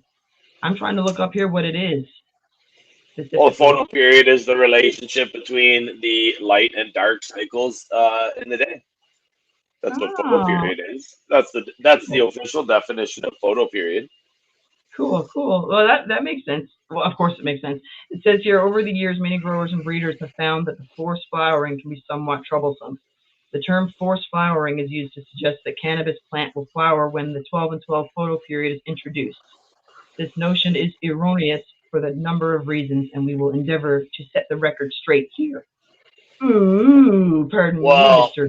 I get Green. I can think of a couple. I can think of a couple things without even reading it right off the bat. Couple things that come to mind just from my own personal experience is forced flower. Unless it's automated, it's incredibly hard to keep your schedule that tight for that amount of time daily, right? You have to Yeah, hit your light cycle daily, no matter like what day of the week it is for the entire time that you choose to flip the cycle for. And again, like I said, unless it's automated.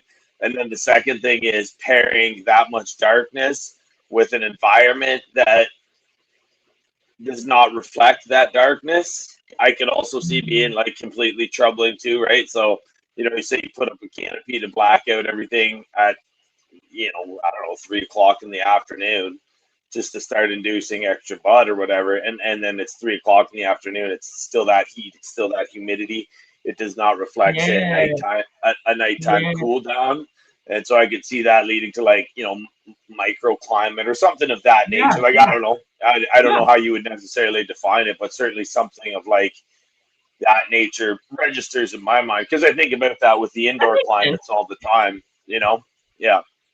Yeah, that makes a lot of sense. I was actually thinking this year that I was going to try doing light depth. And I'm like, okay, so I do see the advantage, of course. Yep. And in Canada, I mean, definitely it's helpful that way. But I'm thinking that's every single day that I cannot fuck that up until the sun catches up naturally. And then if I do not fuck it up, then yes, you have that different climate. You have like 25 degrees and black under there. That's not the Yeah. same as a cool night and black. Yeah.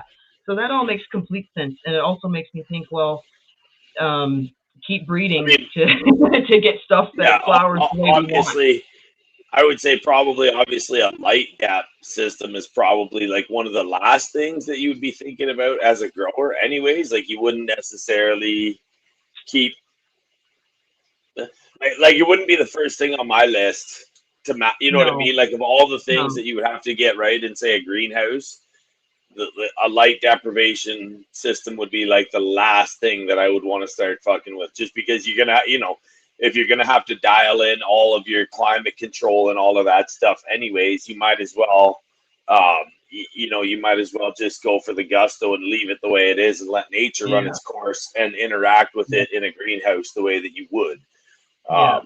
That's just, what I did. that's just my thought. Yeah. And that's what I mean, right? So, like, in your greenhouse, did you even consider throwing up a light gap? No. Like, well, Right. the thing is, no. And my grow last year went really well. I had 4 in the ground. I'm smoking their flower now, and I mean, I wouldn't call it indoor quality because it's not the same in every way. But certainly, I know it's the same strain and whatnot, and it did grow well. It did make good medicine. It's just I would love to get something that I can get to flower in 7 weeks, 8 weeks, like done, and then if we have a completely shit November or October, you know what I mean, I can still get my bud, the genetics that I'm building that I love and I want to keep building. I can just have them outdoors here and better, right? Well, have you ever done a good old-fashioned Canadian light deprivation there, Sheba? What the fuck is that, Hecky? Well, just like they work quite nice. I mean, even if you have, say, a 9 or a 10 weeker, assuming that your veg room is on, say, 18, 20 hours of light, that's a huge daily light index, right? So if you just, I know what you're gonna say.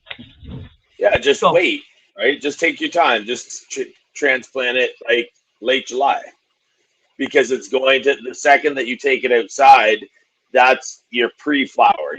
Like you can still harden it off. You can still do everything that you need to, but that light difference right off the hop, that's going to initiate pre-flower. So even as they're hardening off, they go through a bit of stress. But if you do keep an eye on them and make sure that they're not going to like get fucked over by direct sunlight on the first few days that they go, they'll go from being a perfectly healthy indoor plant to a perfectly healthy outdoor plant, all the while flowering off, probably 2-3 weeks ahead of schedule. I always say right here in my zone where I live, August 15th is about right where I want to be for like, that's basically how I plan my calendar. So if I can see pre-flowers happening at the end of July or even earlier than that as a result of switching from my light schedule indoors to my light schedule outdoors, amen, let's roll. So that's a Canadian light depth, just because of the nature of our summers, right? It's all right. Like if your summers are already that much cooler and that much shorter, just play it to the advantage. So Andrew Heckman. So we were on. You were doing something this week. It was probably all about the plants, and you touched on this, and I was blown away. And it's because I never thought about that, and I kind of was like, well, as soon as possible, let's put it out and get it to stay there longer, thus getting bigger, but then you're almost chasing an issue because you're trying to get it finished. You're looking at light depth. That's kind of where my brain was, but I'm like, holy shit, just relax. Take out your nicely sized plant that you want to grow outdoors. Take it out late and actually end up making it work for us. I know it has to be on 24 hours light indoors. I will, because that's the shift it needs. But I can manage that, no problem. Well, okay, so it doesn't have to be on 24-hour light indoors, so long as it's in a veg cycle indoors. You know what I mean? Oh, I thought that I was thinking that maybe like the more like dramatic shift from. Well, it's either. Yeah, so so either way, it's a dramatic shift. I mean, I rock a 24-hour light cycle. What's that? Okay, I see Will Burnell's chat there. Will, I want to talk. Will, are you going to be in Discord after this? Because I'll hop over there and chat with you because I love this whole concept. But basically, as long as your plant is in veg cycle when it's indoors, the second you take it outdoors, the temperature change, the light variation, everything is intense enough then it registers in the exact same way that, like, and again, because I've grown both indoors and outdoors a lot frequently, I get to see kind of these things that happen. So in an indoor setup, when you switch it, you know, in 1 week, you see such a drastic change, and that's obvious because it didn't have any days of fade, right? Like there's no summer sun arch, right, where it peaks and then it begins to fade. It's actually just like, boom, it was this, and boom, now it's that, right? So the plant's just like, holy fucking shit ass, let's go. So, and so the same thing happens outdoors too. It's like, if you take it from that nice, cool, relaxed veg phase, like it's 72, 73 degrees, 75% humidity, and between 18 and I guess 24 hours of light if you feel like it. The only reason why I rock 24 hours of light in my bedroom is so that I always have the ability to work in there, because I keep really, really weird hours. And then the other thing is too, like, just being able to slide plants in there at any point of the day, and then they'll just begin getting light. So, it's a bedroom. So I don't want, no delay. Once I get them in there, they begin to go back into a veg cycle the second that I take them into the room. So that's why I do all that stuff. And then, that actually makes a lot. Yeah. Sorry, go ahead.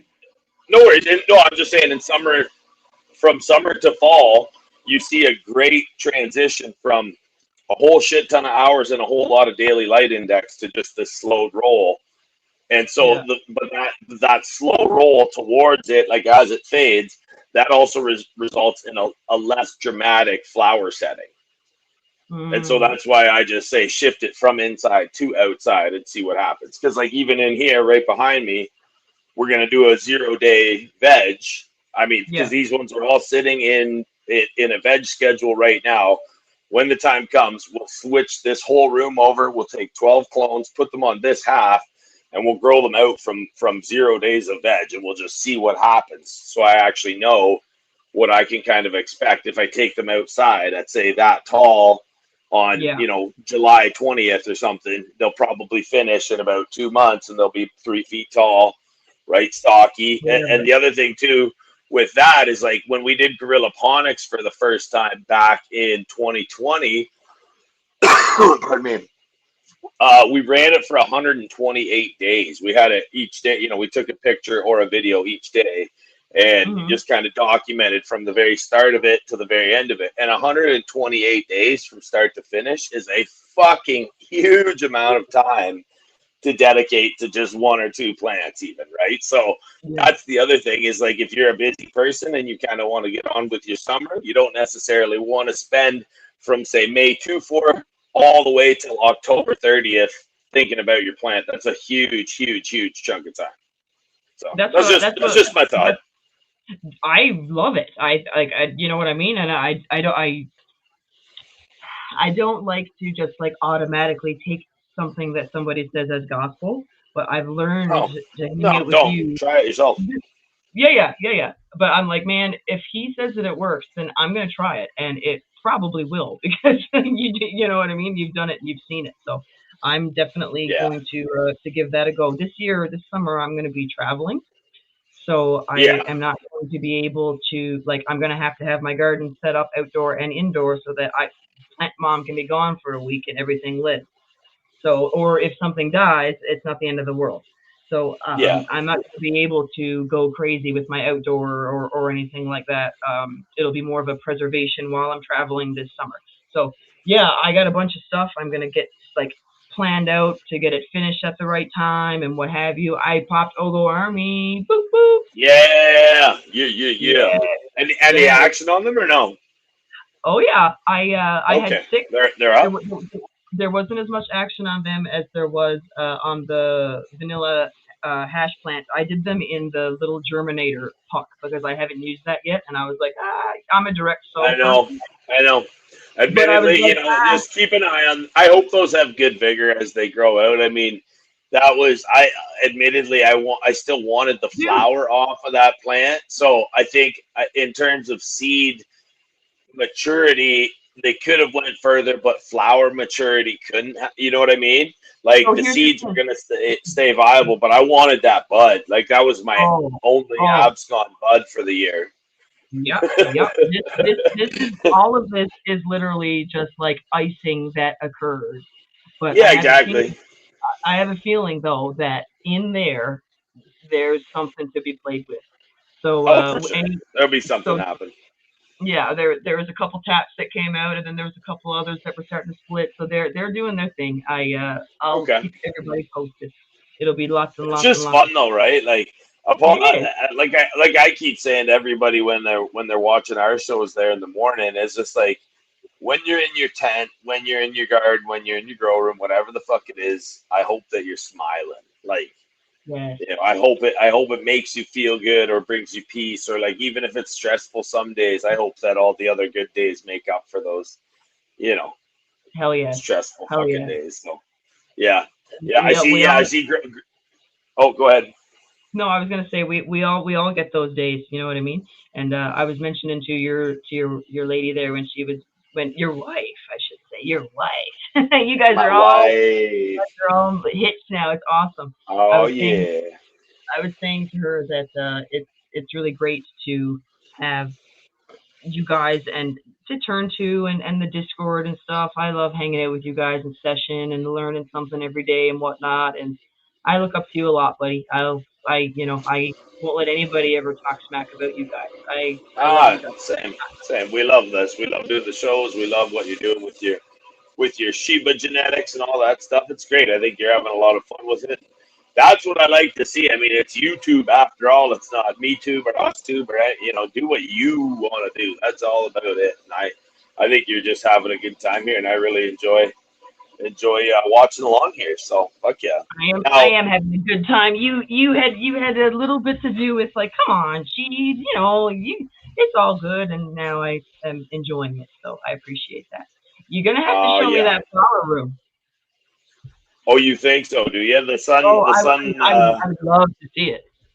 Well, you know, the other thing that I was thinking, I had a couple questions for you because it's only 9:40 here, and I know you were talking about, you know, you had to wrap up soon. I didn't know what your plans were for the night, or if Two Feathers was coming up to say hi, or Fair anybody. enough. I didn't Fair know. enough. I didn't know, Fair enough. so I I didn't want Yeah, to yeah. rush through. That's all good. That's all good. I didn't know how this evening was gonna go. I knew that I wanted to chat with Allie, and Yeah, and then yeah. and then I was like, well, I don't want to run too late and whatnot. And Two Feathers was mentioning that he was gonna come and hang out, but he was gonna be later. I haven't seen him yet, which is totally cool. He's awesome. Me and him will Yeah, hang out yeah. again next Friday. That's cool. But yeah, I guess in order to hang out and see your flower room is a beautiful process that cannot be rushed. It's exquisite. All right. Well, no, and then I mean, on top of that too, there's it's still Pop a Pack Friday. I don't know. I don't know. Ooh. I didn't know if you What is wanted. I didn't know that? if you had any interest in me popping a pack. I do. I do. I would love that. Do it up. But what pack I is it feel. gonna be? I'm into some Phantasmal Flames right now. That's one of the new news. But Ooh. we can definitely. I mean, I think we should give the audience what they want. We'll give them a tour of the flowering room, and then maybe if we got time, if you're feeling it at the end of the show, there if you want me to pop a pack with you on air, I will definitely do that for you, Sheba. Let's do it. Let's do it. I Fuck would be yeah. honored. All right, and I do, and Jeff too. Just so you know, I will be going up on yours. Give it.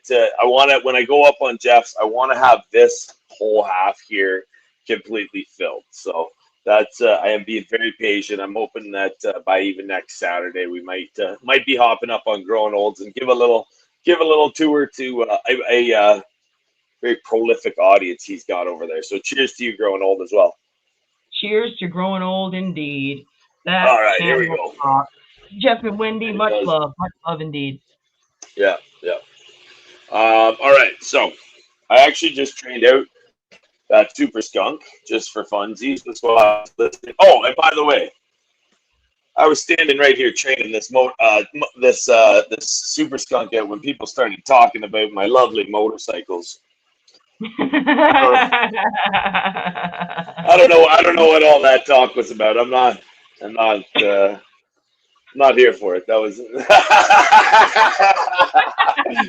yes, and my motorcycles have very different personalities. So it's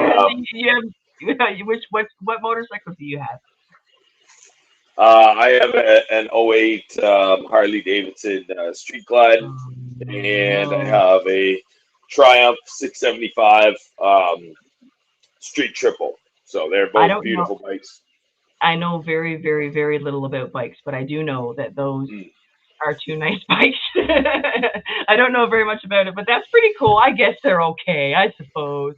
They're so I love my Triumphs, and I had to try a Harley. I mean, I had the Triumph first, but I had to try the Harley. So we did it. You know, it's one of those loops that you have to close. I don't know that I'll ever get another Harley. I'll definitely get another Triumph. The Harley's nice, and Allie loves riding on the Harley with me, and I really love touring with it. But man, if I had the same style of motorcycle, but in a Triumph, I'd probably say, hey, this is where it's at. But nevertheless, that's super cool, Heck. Super cool. Nevertheless, there we go. Yeah. So you know the Grinch bonsai. There we go. There we go. That's the Grinch bonsai. And then this was the little. Yeah, he does. He really does. We trained that one out for him. So this was the Super Skunk. I just hit it with a shit ton of clips as I was working away. I see a couple little stragglers in here that I'd like to redirect and get that one knocked down too. But it's always a work in progress. Yes. Nice. I mean, what do you want to know? So there's a large. I have every time I look at your garden and I'm like, Sheba, you need to relax because all your clips work so stellar, but it's almost like they work better if you let the plant grow first. Like, you know what I mean? Let it get some length and then bend her over, like instead of just trying to fight with smaller foliage. Oh yeah, for sure. Yeah, I think I'm just gonna relax. It stretches upwards, and then you stretch it outwards. I mean, you weren't there for that training session, but no, I wish I was. Oh, there'll be another one. Like we're gonna be taking this back over to the bedroom here. It just goes on and on. Like you don't know really. It's kind of here. What I'll do is I'll just actually put it on a tripod. Do it. So and then I'll. That is so rad. Oh. Yeah, I don't know. Here, look at it. Holy shit! That bonsai is one plant. Yeah, you're about to, you'll see. It's kind of once I pick it up. Oh. There you go. Oh, that is amazing. Holy shit. There you go. Look at it. Look at those clips. Like, yeah. That's amazing, man. Fucking A. Thank you. Yeah, they're fun. This was like this again, and everybody on the Discord's like, oh, you gotta flower this, you gotta fucking flower it. And I'm like, honestly, dude, I don't know. I don't know if I want to. I don't know if I even want to. It's pretty fucking rad, but it's like, I don't know. I actually kind of wanted to try like these here, right? I will take them and I'll go again. So it's just like we'll just keep.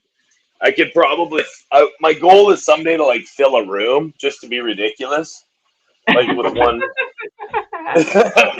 You know, like every time it goes up, right? Just like you're like, where is this? Is this all one thing? And you're like, yep. And they're like, no, it can't be. And you're like, no, it definitely fucking is. And they're like, what?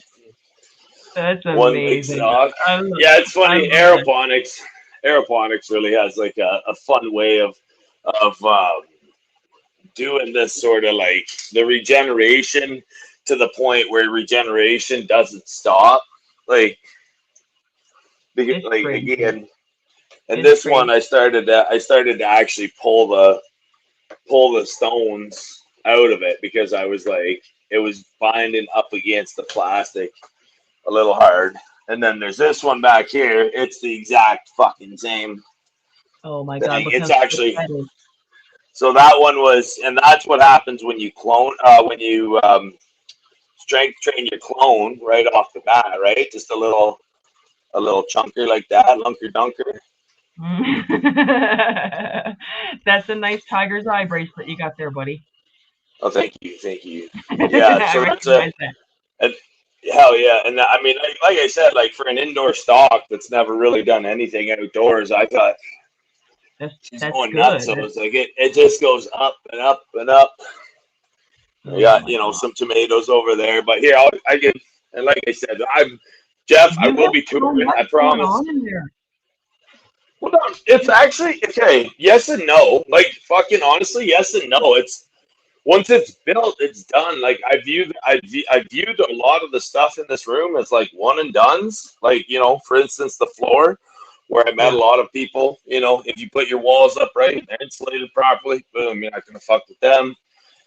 I laid out air circulation and power supply on both sides of the room, right? So, and then symmetry for all of the lights was of utmost importance, and then like even the air movement up here, making sure that the CO2 and everything. And then you saw sunrise today, right? I'm pretty sure.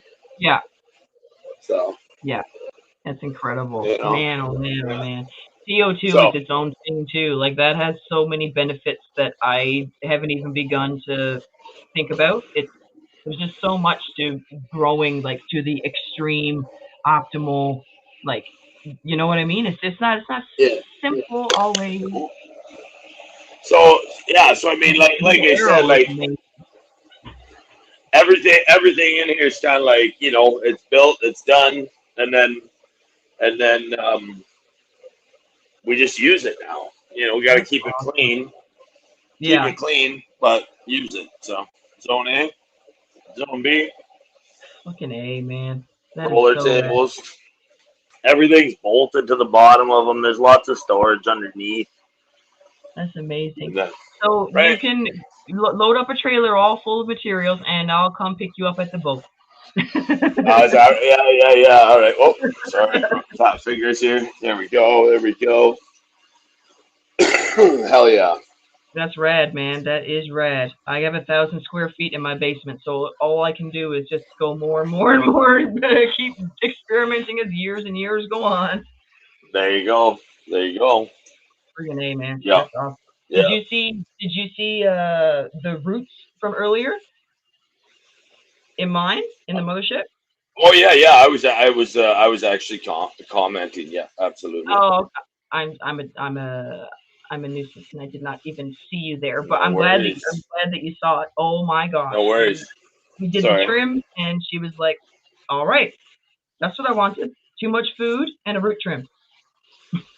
I was going to say, how old is the plant? I'd have to look back. So, I bet you, UK. I will actually look back in my. I'll look back in my photos to see when I put those in. It would have been back in, I want to say early December. So they've probably been vegging for solid 2.5 months. But for whatever it's worth, too, the the Grinch bonsai that we showed first, that one, when we brought it into the grow room, was touching the lights. And that's actually why the trellis hasn't been installed on that far frame yet.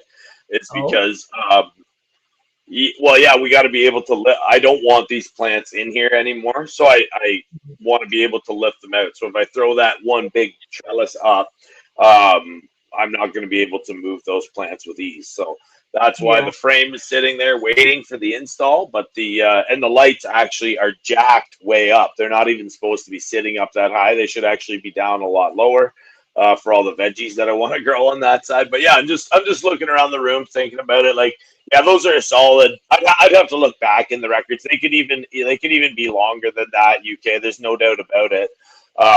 Just been letting them sit there. I've probably taken, I don't know.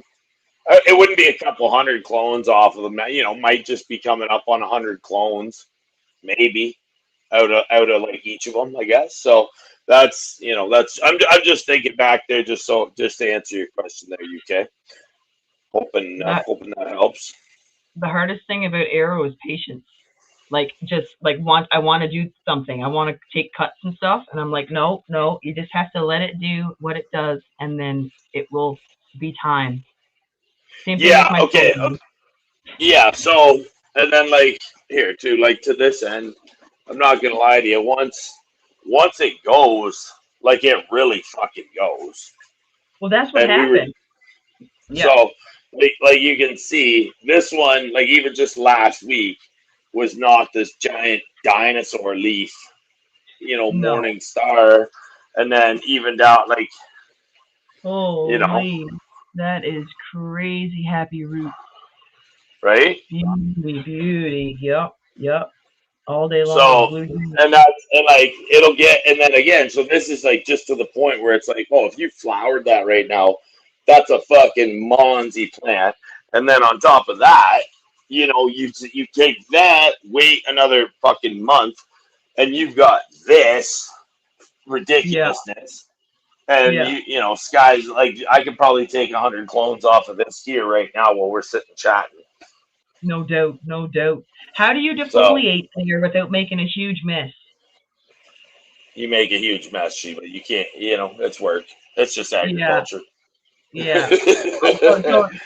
And like all it ends up going all over everything, and you just have to pick it all out. Like you don't move the Oh tub. no, like no. Well, I mean, you get in there and you start working. But I mean, I got a really good DeWalt shop vac. I love it. I use it all the time. Oh, nice.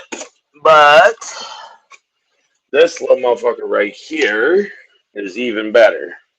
This is Ooh, the shit, right? This is just a little handheld Makita battery powered vacuum. It's perfect because it doesn't like take up so hard that it'll damage like plants or damage or like yeah, lift stones out of the net pots or shit like that. Because it's like the last thing you want to do while you're trying to clean up from a plant that just got stressed is like fucking fuck it up even more or yeah. like ruin your work or whatever. So Yeah, you know I was just that's looking. my I was looking at that, like trying to. I would end up picking that.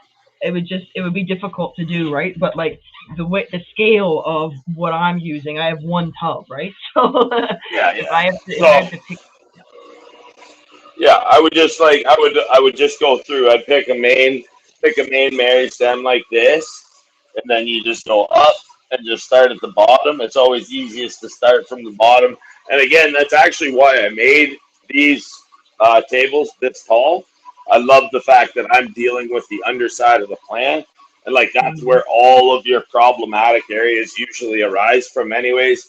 That's where you get your microclimates coming in worst. And so it's just like, yeah, I just made it so that instead of me constantly trying to deal with that, like if I really need to see the buds, if I'm not worried about it and they're way the fuck up there, I'll just grab a step ladder. But they'll never get that high up there. So, yeah, that's fair. That's fair. If you've got all yeah. of that air and everything is happy in that one area, like I guess the defoliation wouldn't be as necessary anyway. Like for me, I got tents. I got tiny little spaces, and it's not the same setup at all, right? But Yeah. man, that's gonna be awesome when you have like medicine and food all in one huge flower garden. Like hell yeah, that growing old episode is gonna slay. Yeah, I just want to be paid. I just want to have that whole Yeah. other side filled up, get all the lights on, get the sunset lights on, and just let it rip for our guy growing. I told him that the stage would be set perfectly, and he said, Oh, "All right, all right." He had a big smile when I told him, so we're gonna go with that. I Hell yeah, shout out to growing old Jeff and Wendy. Those guys indeed, rock. indeed. Hell yeah. Oh Yes, there yeah. you go. I'm So curious. I I'm hope that. Oh, sorry. Go sorry. ahead. Go ahead. No, you go ahead. So I hope that helps with some of the explanations of kind of where I'm at. Hmm. Where my grow's at, what I do, how we do it. You do it well, sir. You do it well. I'm stoked. I love the arrow roots. I'm totally hooked. It's I know, fascinating. right? It's I don't know. Like I used to call it a novelty, But like now, I think it's a lifestyle. I used to really be like, oh, I'll probably go to some other way of growing. And it's like here I am, like 17 years into it, just still mucking about, playing with things. Like you just saw me over on the veg side there tonight, making a new setup, doing something ridiculous again. Always plugging away at something. I'm always learning new things on Discord, man. I'm over there and we're sessioning and we're hanging out and I'm just nerding out like eyeball right up trying to see what you're doing and like, and sometimes you're not even speaking. You're just fiddle farting around and I'm like, oh, look at that. And some of it I don't even really understand it because it's not my area of expertise, right? You're looking at like agricultural is like plumbing meets carpentry meets biology meets chemistry. It's just there's so much. And like I know that you don't know everything, and there's lots of people Far from it. But there's so much though. Like, and I learn something all the time, man. And some people are really covetous with their experience and their knowledge and whatnot. And you aren't. It's wonderful. You've brought me over to the arrow side. Yeah. Well, hey, I mean, somebody somewhere brought me over at one point too, and I mean, it's a lot of fun to just kind of do it this way. It's just fun. I mean, like I said, if nothing else, I know that when I walk into my systems, you and I have had a chat, early on about the problems becoming the procedure. And I got to say, it's just like any other part of the garden where I honestly feel like if you subject yourself to that particular concept for long enough, it just all becomes procedural. And if it becomes procedural, it can become like a habit. If it can become a habit, you can know exactly what you're doing. You can expect things. You can, schedule it out, time it out. Hell, like budget it out if you have to, whatever it is. But it's it's definitely a thing that where you're like, oh, this is like a part of my life. I love the way this makes me feel. I don't even care about what style of grow it is. Like I'm not arrow. I'm an equal opportunity. Yeah. I guess you would say, right? For sure. Well, I didn't even take you over to the veg side either. Obviously, we've been working over there like crazy, it's been a lot of fun too. But we're just doing what we love over here at Ogo, and I got to give you a huge shout out for inviting me and the queens up there. Shout out to Jax and Ali. Hell yeah, sis and wifey. I really enjoyed this. Actually, getting to have you guys all up was a really nice treat that I don't think I was gonna get. Actually, I didn't realize I was gonna have all four of you at once. It was quite the treat. Yeah. No worries. Yes, and thank you for showing me your flower room there. I know that you guys still got some work to do, but I look at that and I'm like, oh man, hashtag life goals. Like, you know what I mean? It's awesome. Yeah. Well, it can be it can be goals, but it's also just like the grass may be greener on the other side there, Sheba, but it's still just as hard to trim and clean up and all of that shit. Honestly, I love my soil. I can't say that like it's too early to say that I'll keep growing soil forever, but I do love my soil. But being able to see those roots and like when they get really dramatic, it's like the lottery. It's really exciting. So I want to flower them.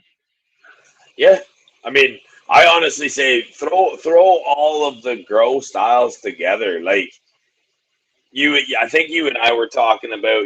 I know we're gonna do a little bit of an arrow to soil little session with the Discord gang. Just because we've had a lot of people that were asking, like how tough is it to get an aeroponic clone into a solo cup? And it's not hard at all. It's rather easy. It's a few key steps, and then again, like you just said though too, gotta let it sit. Don't touch it. Don't go looking.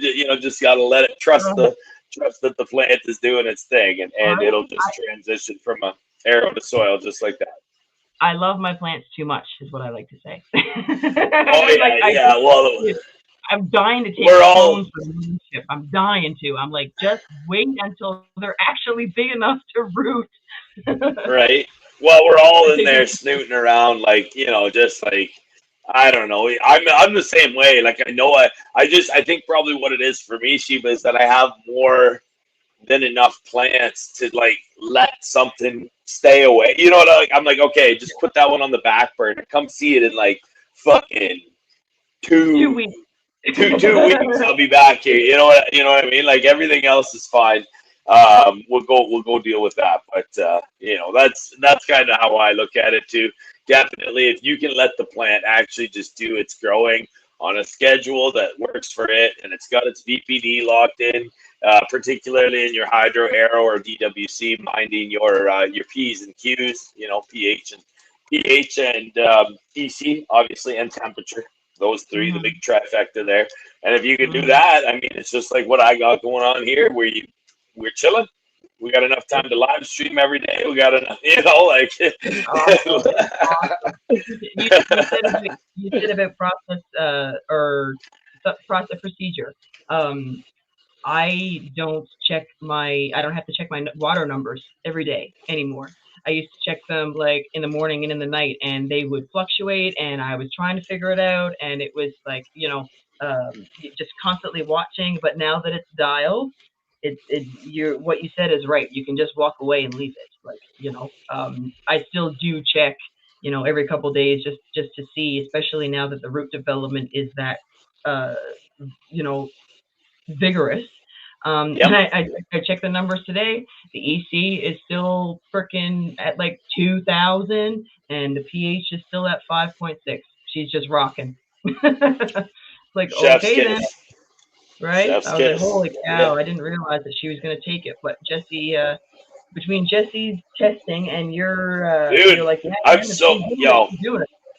I gotta give a huge shout out to that dude. I see him out in the chat chilling with Jimmy John and everybody else. Cheers, chat. But Jesse, whoever it was that Jesse heard that from, I know it's been a long trickle down of some info. But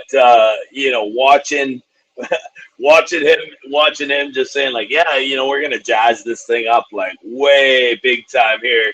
I'm gonna see what happens, and I'm like, I'll fuck with that, dude. At least in one system.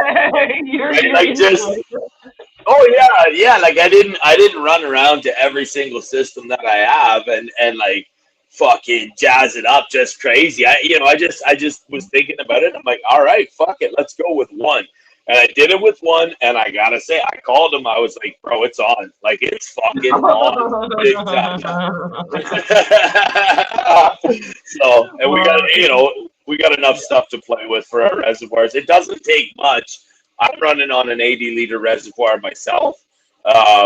So, 80 liters of nutrient solution every 2 weeks with a little bit of a dilution top up somewhere in the midweek there, your 1 week mark.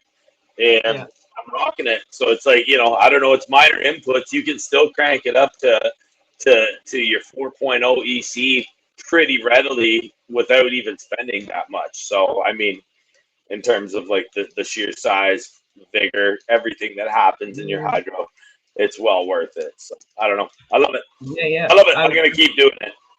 I really, really love it. And I'm learning, and it's a ride. I love it. And if anybody has the opportunity to do it or is interested and just doesn't really know if they can do it or want to, definitely try it out. It's really, really rewarding. It's just fun. Yeah. I think that's one thing that we really focused with at Ogo was like, how people receive the message that you're trying to deliver has a lot to do with whether or not they're actually going to enjoy it in the future. And if you can offer it as a bit of a, not only maybe providing, say, the product, but also the comprehension of maybe just having fun with it. So you can see it for yourself, feel it for yourself. And it almost puts like, it puts that childlike wonder back into something for you. It certainly did for me. It still does. That's what it is. That's what it is. The childish wonder is a very good explanation for how it feels. Yeah, because it's just like it's like looking through the looking glass. You're like, oh, this is what my plant looks like in an ideal soil condition. That's a really trippy thought to think about too. Like if you had Superman X-ray vision, that's arrow. You're just like, yo, if the plant isn't healthy in the soil, this is actually what it would look like. Or if the plant is healthy in the soil, this is what it would look. So, you know, you get this like really cool contrast right there in real time. And you can look at your own root rot. You can look at your own, you know, whatever hairs that have gone by the wayside, you know, fish bones that are popping off like crazy, mycelium action. I mean, it's so cool to think like it's right there. Like, especially out in the summertime. I know I shouldn't go midday, heat of the day, doing a root reveal, but I'm a wild boy. I don't give a shit. I'm like, and you know, I'll lift up a Gorilla Ponics lid and I'll sniff the roots, and it's like it's like a huge root beard, and I'm just like just get my nose right in there, and then my beard gets all fucked up because I got root matter on it, and you know, whatever. But it's I don't know. I love it. It smells good. It tastes good. I've eaten the roots before. They taste good. It's yeah, exactly. Gets all over your face. I love it. No, but, there's a joke there that I love, and it's inappropriate, and we will leave there. Yeah. There you go. It's hilarious, but no, I mean that's just it, right? It certainly offers you a different perspective on how your plants actually interact with nature and water, and like, you know, and the light cycles, everything. I mean, it just gives you a little bit more of an in-depth look, I think. And I'm sorry too, because I should offer you an apology right now. This was supposed to be breeder talk with Sheba. It ended up being arrow talk with Sheba. My apologies. It was not arrows. It wasn't all. We had the breeder talk. We had the breeder talk earlier, but no, man. Honestly, Yeah. The arrow is really exciting for me, and it is Oh, a little shit, tiny bit. And now I'm at a phase where I'm just like completely blown away. I have it on 24 hours light because my environment is like constant playing. It's too cold here, it's too hot there, this one needs that, this one needs that. But for her, I have to keep the lights on 24 hours to keep her warm enough. So that's what she's rocking, and she loves it. So I don't even check it all the time. I just go down, make sure she looks good, pick it up, the roots are still nice and white and vigorous, and put her back down. Proud of you. Yeah, you're doing awesome. I love the way you've progressed through this already so quickly. And I mean, I certainly think when you've got a community behind you that's like, yes, you can do this, you can do this, you can do this. You know what I mean? It makes it so that you can in fact do that. So hell yeah, proud of you big time. You're gonna have to open a pack here, but I also am gonna. I got you. I'm gonna give you a little bit of a tap on the back too, because I appreciate everything that you've done for me with helping me get into arrow and whatnot, and the streaming and the gardening, all of it, man. I appreciate it. No worries. So I was gonna say it's 10:10 here, which means you got that weirdo time zone, right? What is that? It's 11. It means it's 11:40 where you are. It is 11:41. Yeah. All right. So what we do with my Pokemon packs here, tell me what the energy is going to be here, Sheba. Just give a wild guess here, and anybody out in the audience, if you guys want to guess, if it's a lightning or a plant or water, fire, what do we got, Sheba? What are you thinking? I think that it's going to be a toss-up between water and fire, I think. Water and fire. I'm thinking, all right, I'm going psychic. I didn't even look at it. I swear to F, I didn't look at it. All right, I went psychic. You're saying water or fire. Damn. Yeah. Oh, no way. Everybody's going to be, they're going to be like, you looked at it. Okay. All right, here we go. Sheba, if I find a Charizard in this pack, you have to send me the short, okay? You have to. Okay. You have to. Oh my God, I don't know. Like, here we go. This is great. Oh. Cool. Yeah. Come on. We know all these are bulk here. If you see any. Whoa, we got Jigglypuff and Wigglytuff back to back. That's surely a sign of some good luck here. Come on. Come on now, let's go with it. Come on. We got a Sacred Charm. Maybe that'll end up in one of Sheba's care packages. Okay, now we're getting into the shinies. Let's go. Okay. And Oh, okay. No Charizards. Hey, that's okay. That's okay. We can't pop a winner every pack. Then that's all right. That was awesome. Isn't it That was fun though? Like awesome. it's like I don't know. Pop a pack Fridays are fucking legendary. I think they're great. I Regardless of really, what really, happens. really, I love that. And if I have you up again on my Fridays, I'm gonna bug you to pop a pack because that is so much fun. It is fun. It is fun. This is a Suicune. There you go. You let me know, Jesse, if that interests you. There you go. Hit me up, bro. Hit me up, broski. Yes, Sheba, I know you want to get off to bed here, so I don't want to keep you too long. That's okay. I had a lot of fun here. I was just gonna clue up by saying today that we were chatting about Pokemon and somebody said something and I was like, yeah, Mewtwo, and you were like, oh my gosh, like we could tell the age based on the Pokemon that people like. It's And I was like, true. yeah, Heck loves Charizard. I love Mewtwo. You better It's believe so that funny. we're like less than a year apart in age. That's right. That's right. We're finding a lot of 80s, 90s babies coming out of the woodwork. Jimmy John, later you pothead. Where's everybody off to now? Is Crumble having a little house party? I don't know what's next, Sheba. I don't even know what's going on in the big YouTube land. This is fantastic. I really like this because you got like the rest of the world and YouTube is just getting hyped up now, and I'm like, yep. Now I'm gonna clue up, take a night, and put on my jammies. Yeah, we're just firing up for the evening. That's right. That's right. Yeah, you never know. You never know. Well, sorry, go ahead. Sorry.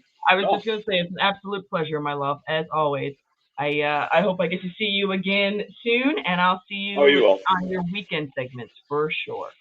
Yeah, I was gonna say, make sure you got the house coat all warm and snuggly for tomorrow. Hell yeah. Yep, I love my weekend segments. You got it. Saturday morning house coat session, and of course the Sunday morning service. 8:30. Right, man. I'll plug you guys all day long. I don't give a fuck. I love it. Awesome, awesome, awesome. Cheers, all Sheba. Right, guys. Have a great night, guys. All right. Much love. I will talk to you soon. Thank you. Thanks for being here, chat. Everybody, have a wonderful, cheers, wonderful chat. night. We'll see you guys over on the other side. Hell yeah. You guys have a great night, and I'll see you all again soon. Thanks for being here. Much love, everybody.